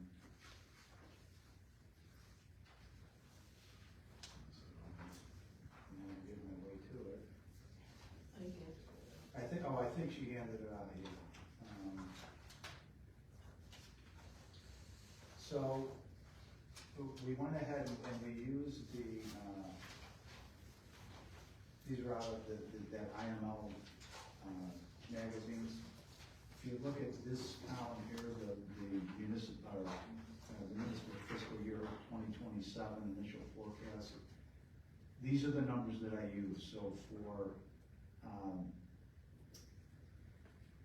sales tax, income tax at 181.36 per capita, state use 267.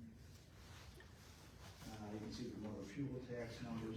So this is what I used in this worksheet. Back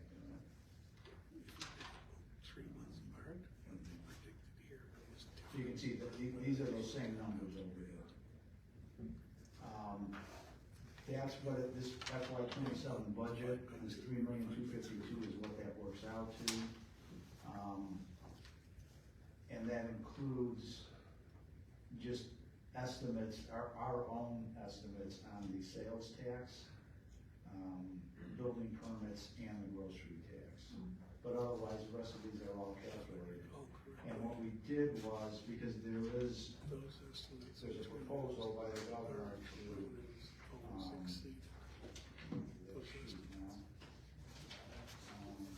there's a proposal by the governor to, a reduction in the distributive share of these amounts from 6.47% to 6.28%, which is about almost a 3% decrease from what we would normally get. So, in order to account for that, for income tax, you'll see here we took it down to 95% of what the per capita amounts were that they, in order to account for that, because those aren't final amounts. We think that would be the high side, it could be lower, and we could maybe adjust this amount as in the next week or two. So for that, for the local use tax, we're using 95% of those per capita amounts. Thank you, Russ. First, I have heard from numerous quarters, and I think everyone's concern is justified that we have a budget problem, right? I mean, we don't even have the numbers from last year, but I don't think we're going to like them, and we're going to struggle based on these revenue numbers, we would struggle, the revenue numbers that you provided us, which I don't dispute, we would struggle to balance a budget in the coming year. And this is not because of excess spending, particularly, and there's things that we're not able to control as much as we would like. Spending with the police department has increased, not because anybody's doing anything bad, but because it just costs more to deliver policing than it once did. It costs more to pave roads than it once did. The costs of running Village Hall as a proportion of the total, with one glaring exception, a couple of years ago, remained relatively constant. But our revenue sources have dropped, and we can see this is a structural issue. It's not something that we can fix by deciding to pay the police officers only 3% or 2.5% instead of 4% or something, because that $5,000 or $16,000 isn't going to fix our budget hole. However, what I feel it's not maybe all that bleak, because we've received some information, some great information about some of the payments that we've received on utility taxes and streaming taxes. It's incomplete because not everyone has paid us. And so going forward estimates are estimates. And what it appears to me, and I sent spreadsheets and a document out, and if you look at the spreadsheet that lists the amusement tax and utility taxes and so forth, you see that there are some lines, quite a lot, number of lines are estimates. Other ones are actuals, and so these estimates I have a high degree of confidence in, because if Amazon paid us over $2,300 last month, I have a fairly high degree of confidence that this month and the next month are going to be similar. So estimates that are based on what one of these vendors has paid us in the past, even though we're just getting started, I think those numbers are only going to go up. Some of the other estimates you could question, but I think they're fairly solid. If we look, for example, at the relative rankings of these companies, if we say that, well, we're going to estimate $1,300 a month coming from Peacock based on what we're already receiving from Disney, I think that's probably a fairly safe number. The largest number here that I calculated relates to the electric tax.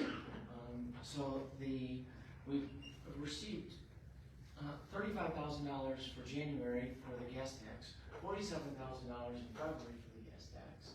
So those are winter months, higher gas usage, those numbers will go down in the future.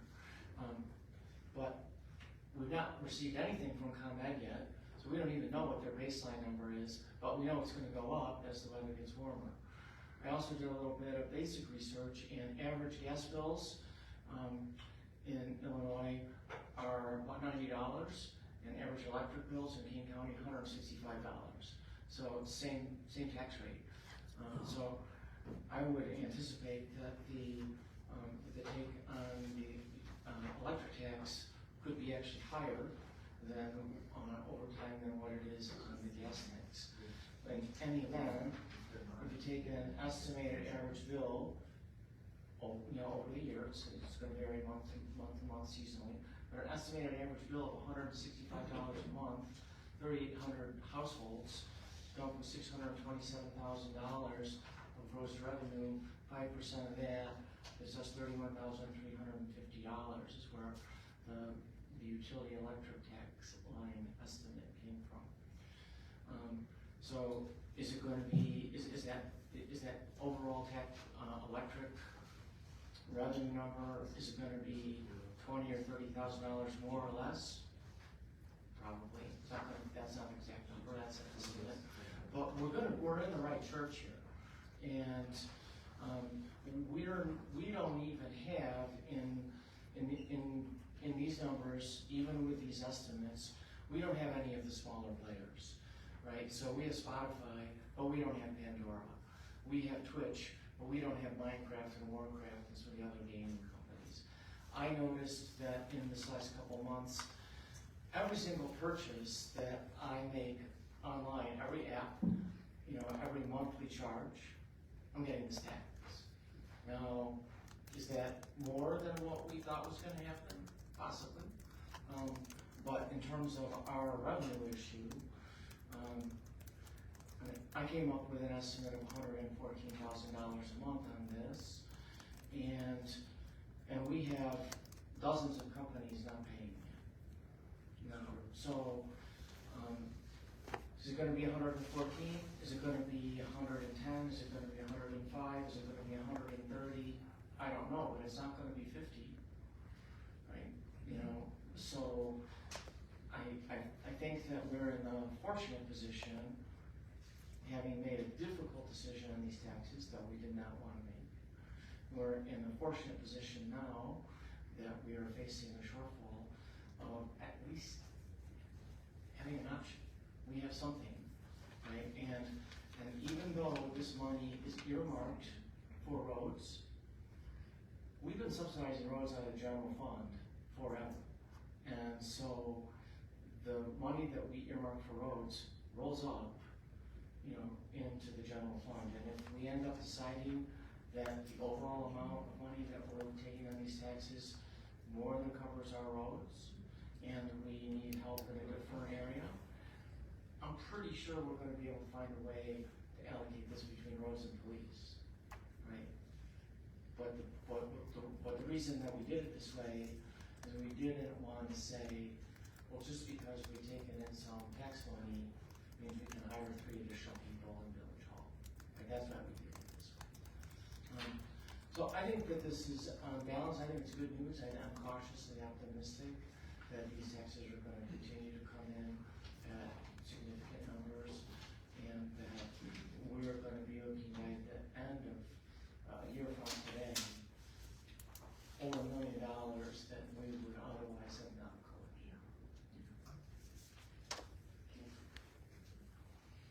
Mike? Thank you, Madam President. Few things, this is the general discussion, right? I think the 95% of IML has always been kind of our rule of thumb. We think that's good. Budget conservatively, spend judiciously, and we've been having a net, positive positive cash flow at the end of the year. I think the play that the governor's office is doing the same what they've done the last 6 years. They say they're gonna do this, and then they just basically acquiesce and say, okay, fine, we'll just won't touch it. It's almost like rain in the spring at this point. The one question I did have though, specific to the spreadsheet, is we've got local use tax dropping by 184 budget to budget. Is that an incorrect number for the 26 budget, or is it something else I'm not realizing in the 27 budget? Yeah, I'd have to look into what was in the, Current year. yeah, in the current year budget. Because if you tell me that number is wrong, it would not surprise me, but it would explain it. This is,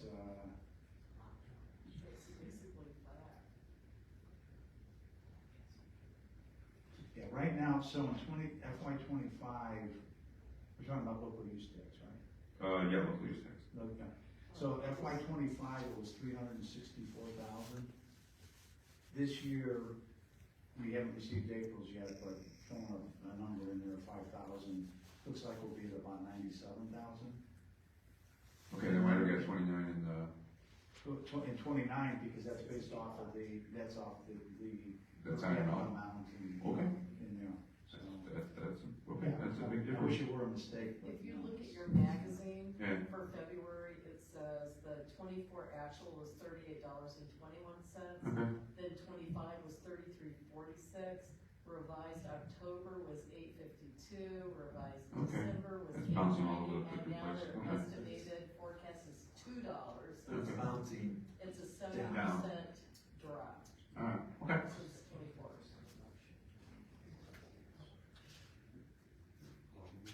Alright. That's Anybody a else? state controlled item. Yeah, we don't. I think, yeah. No, I was just gasping at the. Alright, we're gonna move on. Wait. Oh, I'm sorry, Can I- Russ. Of course. If I could ask one, just some direction, and I apologize for forgetting to ask this. So, for purposes of the budget, what do you guys want me to build in as far as staffing this department? Okay, do we budget, do we include the $7,000 a month for Lauterbach and Amon? Right now, what we've got in there is we've got myself and Julie in there for 19 hours a week to try to stay up to that 20, so it doesn't mess up our IMRF. But, as we talked about before, we're not a long-term solution, so some thought needs to be given to how do you want me to build this out, for the rest of the fiscal year. Do we include the 7,000? Do we include another body other than Julie and I? How do you guys wanna work this? And again, I don't mean to put you on the spot, but again, it's gonna be an important number in here. So in the budget, so. Nick? So I would suggest that we do budget in what we've already determined we're going to do, which is the Lauterbach and Amon, the $7,000 a month. This is starting point, my suggestion. And then I would ask Russ, Mark, and our HRTU company to figure out a job description for what your role actually looks like when you are done with the short-term projects that you're working on now. I think we need to determine what that role is and what the salary is going to be for that. And I think very clearly, when Russ agreed to take this on, he was gonna do payroll and a little bit of administrative and benefits. So it was $45 an hour, but it evolved. 40. So I would say between 40 and 45 for next year for his under 19 hours. And that's what we originally thought. We've carved out of Lauterbach and Amon doing any payroll, and Michelle's position doing, after they've had some serious training with her, she is getting much more adept at the budget and get the GL numbers proper. So we will talk more about that on the 21st, because I've been out of that discussion for the last 2 months, and I need to re-engage now. Well, I would suggest we stick with the plan. Okay, so just exactly what we just said, the $7,000 a month, $45 an hour for that up to 19 hours per week? Is that what we? 40, but, yeah, that's 40? Yeah, 40. Oh, 40? I thought Mark just said 45. Or he did say 45. Okay, and up to 19 hours a week. Or was it? For two. Well, for two, it was for two. For 2 people? For 2 people. 19 hours each? Right. I think that we need to discuss though. Do we, long-term, are there going to be 2 people? Or is that part of the short term? Because I felt like it was part of the short term, and long term, there was an individual. So we'll need to figure that out. I believe we only need 1 long term. Yeah, one long term at doing at 19 hours a week. I don't know that that's doable, but, Now, is that taken into account that contract with Lauterbach and Amen only is asking for us to provide checking account reconciliations and the payroll processing? 19 hours a week? yeah, then I seriously think you're gonna have to increase that 7,000 a month, because I just don't see how you're gonna be able to do it with 19 hours a week of somebody here, okay? 19 hours a week and 10 to 12 hours a week from Lauterbach. I don't think that's realistic, okay? That's what they've committed to. Do you believe that it takes more than 19 hours a week to do the checking account reconciliations and the payroll processing? So I felt like that was actually given a pretty big cushion. If that's all this position's gonna do is just bank reconciliations and bi-weekly payroll processing, Yeah. I think you could get it done in 19 hours a week. And potentially less. But what's gonna happen to all the other accounting functions? I mean, Michelle handles some, but she processes the payables, but there's a lot of other accounting functions that go into that. I think you're gonna, then Lauterbach is gonna have to come in and bill you for. That's what I'm afraid of. Again, I've only been here 3 months, so I don't know. Sure, I just think we need to get more specific on what you're seeing that's not already in the contract, because when we went through it, I was confident that that was covering all of our other bases. So what else would be in the 19 hours? If we could just address what else it would be. So we're trying to figure out a budget item. So it would be for 1 individual, 19 hours a week, or 2 individuals totaling 19 hours a week? Well, You and Julie, or is it just Russ? Like, what is the scenario? I envision it just Russ, total of 19 hours a week. And again, if all I'm going to do is payroll and payroll and bank reconciliations, I think that's doable. Okay, but who's going to handle the general ledger? Who's going to do? You're saying Lauterbach is going to do all of that for 10 to 12 hours a week. And is there, Mark, this is what I believe, do you see any discrepancy here? I need to get re-engaged with Patsy and Russ, because I've been distant for 2 months. So I will re-engage, and on the 21st, Russ is bringing up a good point on how to build the budget, and we'll have some discussion, and we will, with Patsy, put something in writing to you on the structure, so you know. Russ bringing up a good point. How do we structure it for the full 12 months? I don't think we can solve that right now tonight.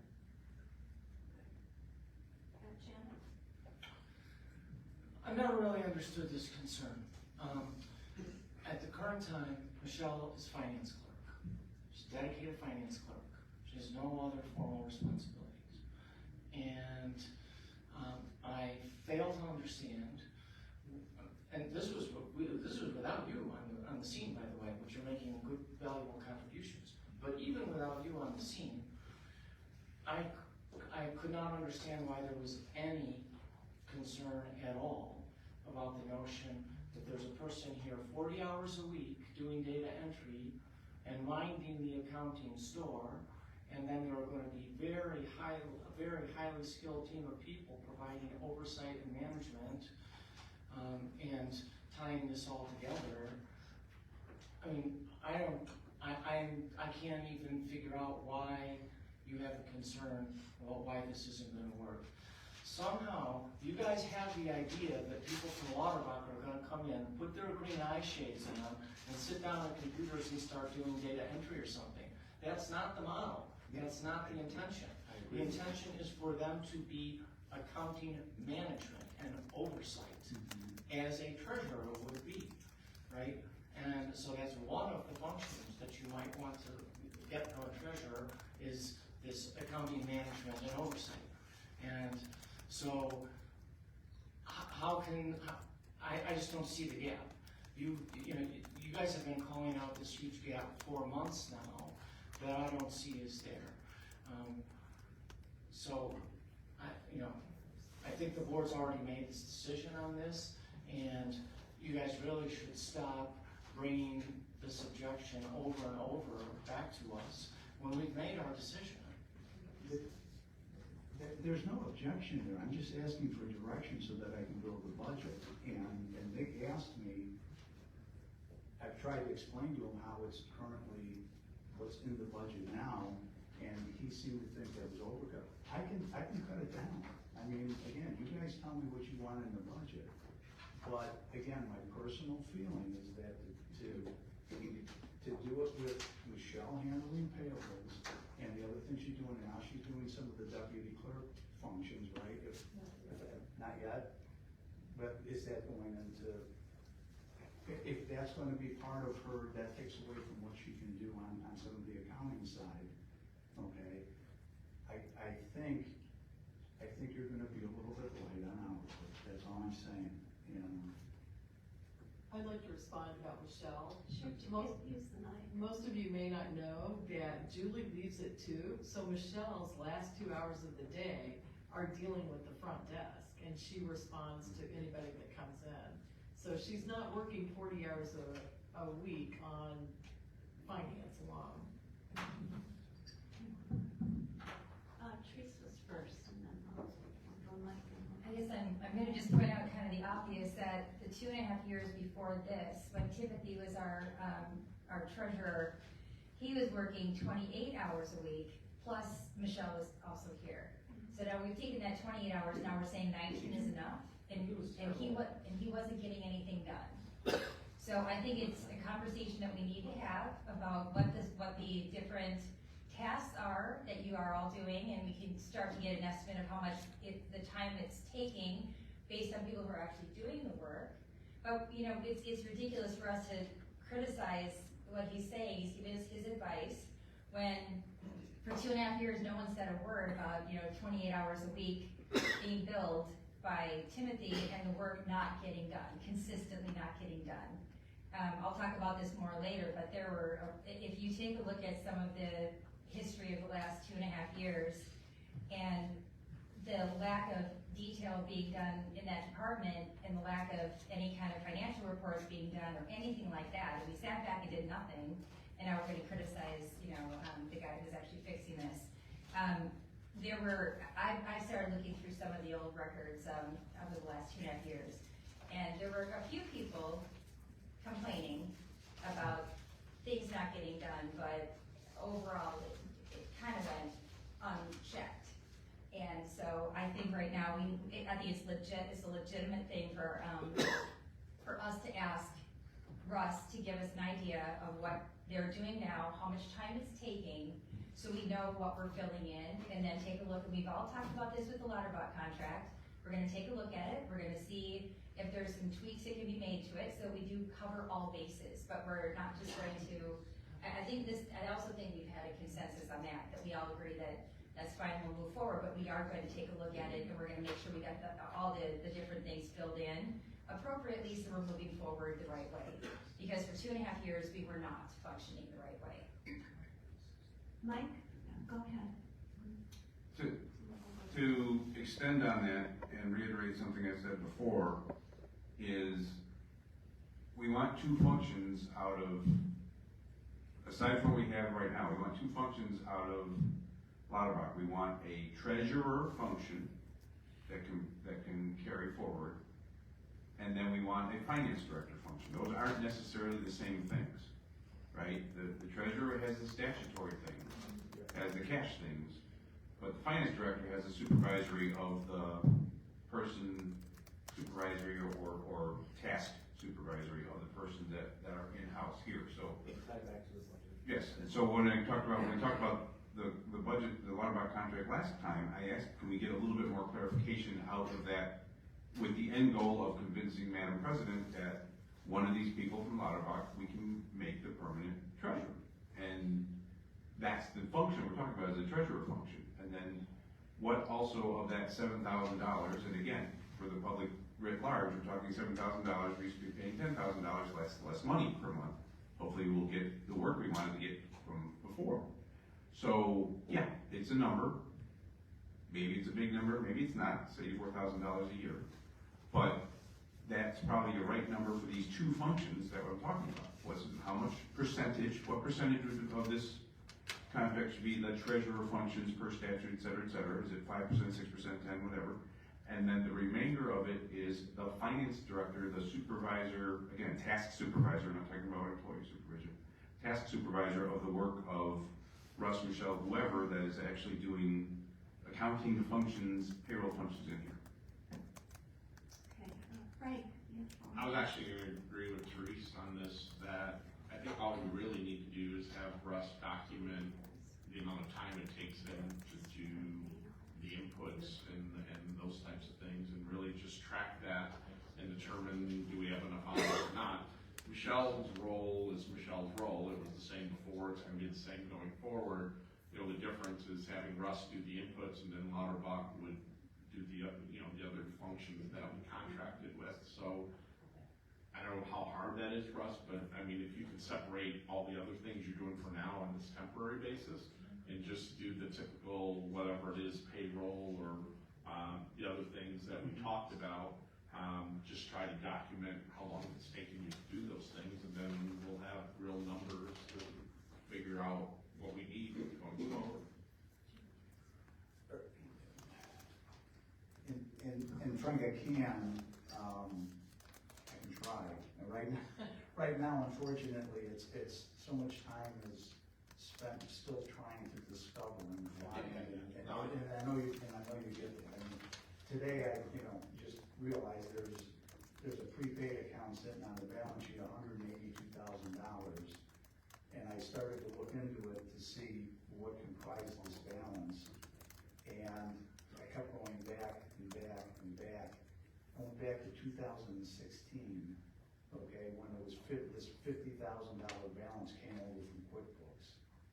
No idea what's in it, no idea what the starting point was, and then there were certain expenses that were put in there, and then entries on a monthly basis to expense off, something like RML was one of the things that went in there, and then expensed off monthly, which is fine, it's an acceptable way of doing it. But then it stopped for a couple of years, and then the balance increased, and then somebody started doing it again. And so at the end of April 30th, 2025, that account the balance was about $83,000. Today it's $182,000. But there's been stuff going in there, and the expenses haven't been hitting the books, and I had to be going there and back. So there's a lot of those things coming up that going forward, a year from now, or 6 months from now, or whatever, will not have to be done, because hopefully we'll have everything sort of through. But in the meantime, you sit down to try to do one thing, and you get hit from all sides with other errors and other problems. So it's just tough to do. I'm not saying it's impossible, but I'm saying it's tough to do. Yeah, if there's any way to carve out what that original role was supposed to be and try to track that. I know it's difficult, but I mean, what you're describing is really the whole reason why we want to go to a professional firm to get consistency over various administrations. So we can go back to a firm and say, hey, in 2016, there was this entry for $50,000. What was it? Today, we can't do that unless we hunt down whoever the treasurer was or whoever the finance director was. So, I mean, I think that was the whole reasoning why we want to try to take this in a more professional, consistent manner that can survive administration to administration. So every administration doesn't have to recreate the wheel and change things, and nobody can figure out why something happened. So again, what you described is a great reason why we were trying to move in the direction we're trying to move in. So. Mike, go ahead. I didn't thought about that. I just want to jump on that really quick because I think you're right. That's one of the things that has hurt us. The size of our organization is institutional knowledge. That's something that has always been I look at the places I work, bigger places, your finance department is 6, 7, 8, 10, 12 people. So one person goes over, not much of the institutional knowledge goes out the door. 2 people, that's a rarity. You're never really going to lose your entire 10-person finance department. Our finance department is 1 or 2 people at times, and we've had turnover and we've lost that kind of knowledge. So that, I hadn't thought about that when we talk about this, but I think that's another selling point we should think to talk to everybody about why getting a company that's got has a bench that then we will now start establishing that institutional knowledge. So exactly when somebody's sitting in this place 10 years from now and asking what the heck those idiots did back then, at least they can have a document, yeah. Yeah, Therese. So I agree that there is that possibility, but I don't think we should overestimate that going to a company is gonna all of a sudden make it so that the guy who's working on it in 5 years knows what happened 5 years prior, because staff changes as well. And so I'm just saying, I get that that's an aspect, but I don't wanna overstate that aspect, because they're gonna have the same issues that we have with turnover and new employees, and really what it always is gonna boil down to is how good is the documentation, how good are the records, how good is all that, and so that's more, probably a more important issue. All right, are we ready to move on? Yeah. All right, 11 was discussion and consideration of an RFQ for auditing services. I just wanted to get clarity, and Treasurer Smith brought up, there was a decision to probably switch Lauterbach and go to Sickage, but do you want us to actually do a full RFQ, or just get a price from Sickage, and if it seems in line with what we've been charged, we go with it? I wanted to just get clarity on that. Right, Trey, right? Let's start with Ken this time. I say we go with an RFQ, just to do it. And then, I agree. you agree, and Jen? We were already in conversations with Sickage about the accounting function, and they gave us a very nice proposal, no problem with the proposal for the accounting function. It was during those conversations that we realized, whoa, Lauterbach's been our auditor forever, and so they can't continue being our auditor, and so they need to do the accounting work instead. And there are other companies, but these are the 2 big 800-pound gorillas. And so it was a bit of a reflexive decision, but the thought was, well, we were talking to Sickage about the accounting work, but if they're not doing the accounting work, then we will throw them involved in the auditing work. We need to change auditors anyways, and they're either number 1 or 2 in the field locally. So I don't think we're going to gain anything by doing an RFQ. It's just going to drag things out longer. And the sooner that we engage somebody, the sooner that we can engage them in some degree of forensic audit, which I think everyone has agreed that we want to do. So I would like to just get it going, and because I think we're otherwise going to find ourselves in June having not hired an auditor. Okay, Therese? So I don't think doing an RFQ means that we're gonna, wait till June necessarily, but I think it's something that we need to do for transparency with the village. I think we need to start doing this just in general when we're doing things. And so I think at this point, we've got their information, so we're just gonna be comparing it to anyone that sends us additional information. And I think it's important for us to all kind of see what's out there, to learn about the other companies. I think, this was a process that was done by just a couple of trustees, and I think it's probably a good idea to open it up to the entire board, so we all have it's better transparency, and we might even get a better price if we start looking around. And maybe we get a better price even out of Sickich if they realize that we've gotten some, better pricing, but we may go with them because of their experience. So I don't see what the downside would be to be doing an RFQ on this. All right, We got 2 for RFQ, 1 for Sickich. What's the rest of the direction? so let's go one by one. Kim? Jim? Yeah, Nick?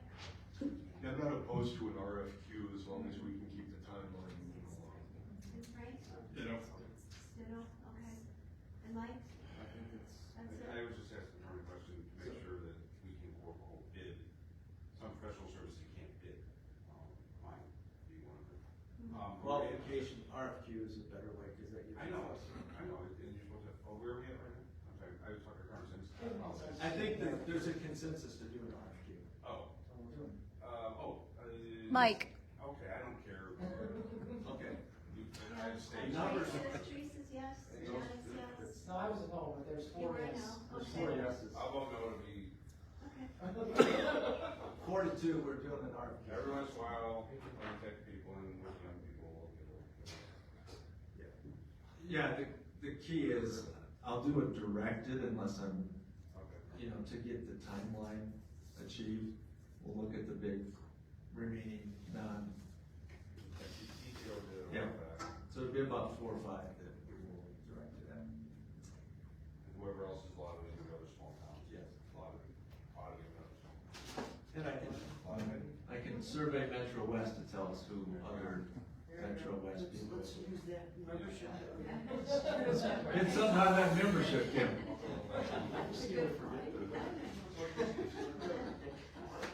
All right, motion to go into closed session. Carmen, do you wanna? Mine is just too long. The agenda indicates, so we'd be seeking a motion to enter closed session for litigation against, affecting, or on behalf of the particular public body that has been filed and is pending before a court or administrative tribunal, or when the public body finds that an action is probable or imminent. And that's under 5 ILCS 122 C11, and appointment, employment compensation, discipline, performance for dismissal of specific employees or contractors under section 2C1. All right, thank you so much, and, there'll be no action after closed session, just let the public know. So you need someone to make that motion. So moved, yeah. I'll second. I'll second. All right. We have Therese and then Janet? No. Okay, roll call. Yeah. Trustee Hassenberger? Aye. And who seconded that? I do. Kitten. Aye. Trustee Benetti? Nay. I'm confused as to why. Trustee Bodnar? Aye. Trustee Burson? Nay. Trustee Millet? Nay. President Wodnicki? Yes.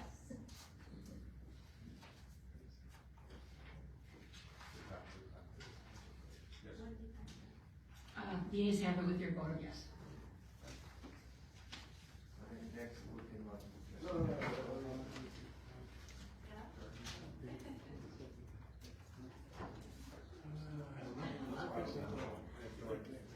You can reconsider. I actually think we do have this.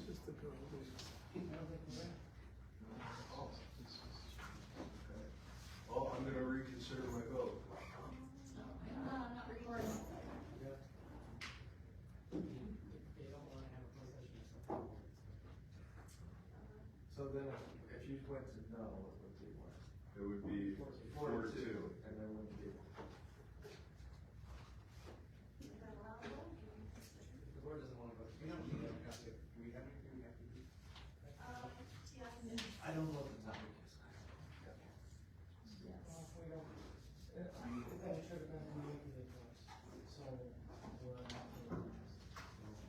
I'm the one that asked for the closed session, if that makes a difference. Yeah.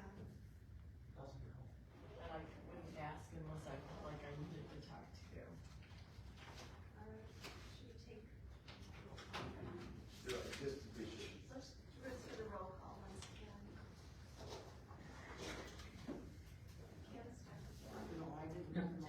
Trustee Hassenberger? Aye. Trustee Muir? Aye.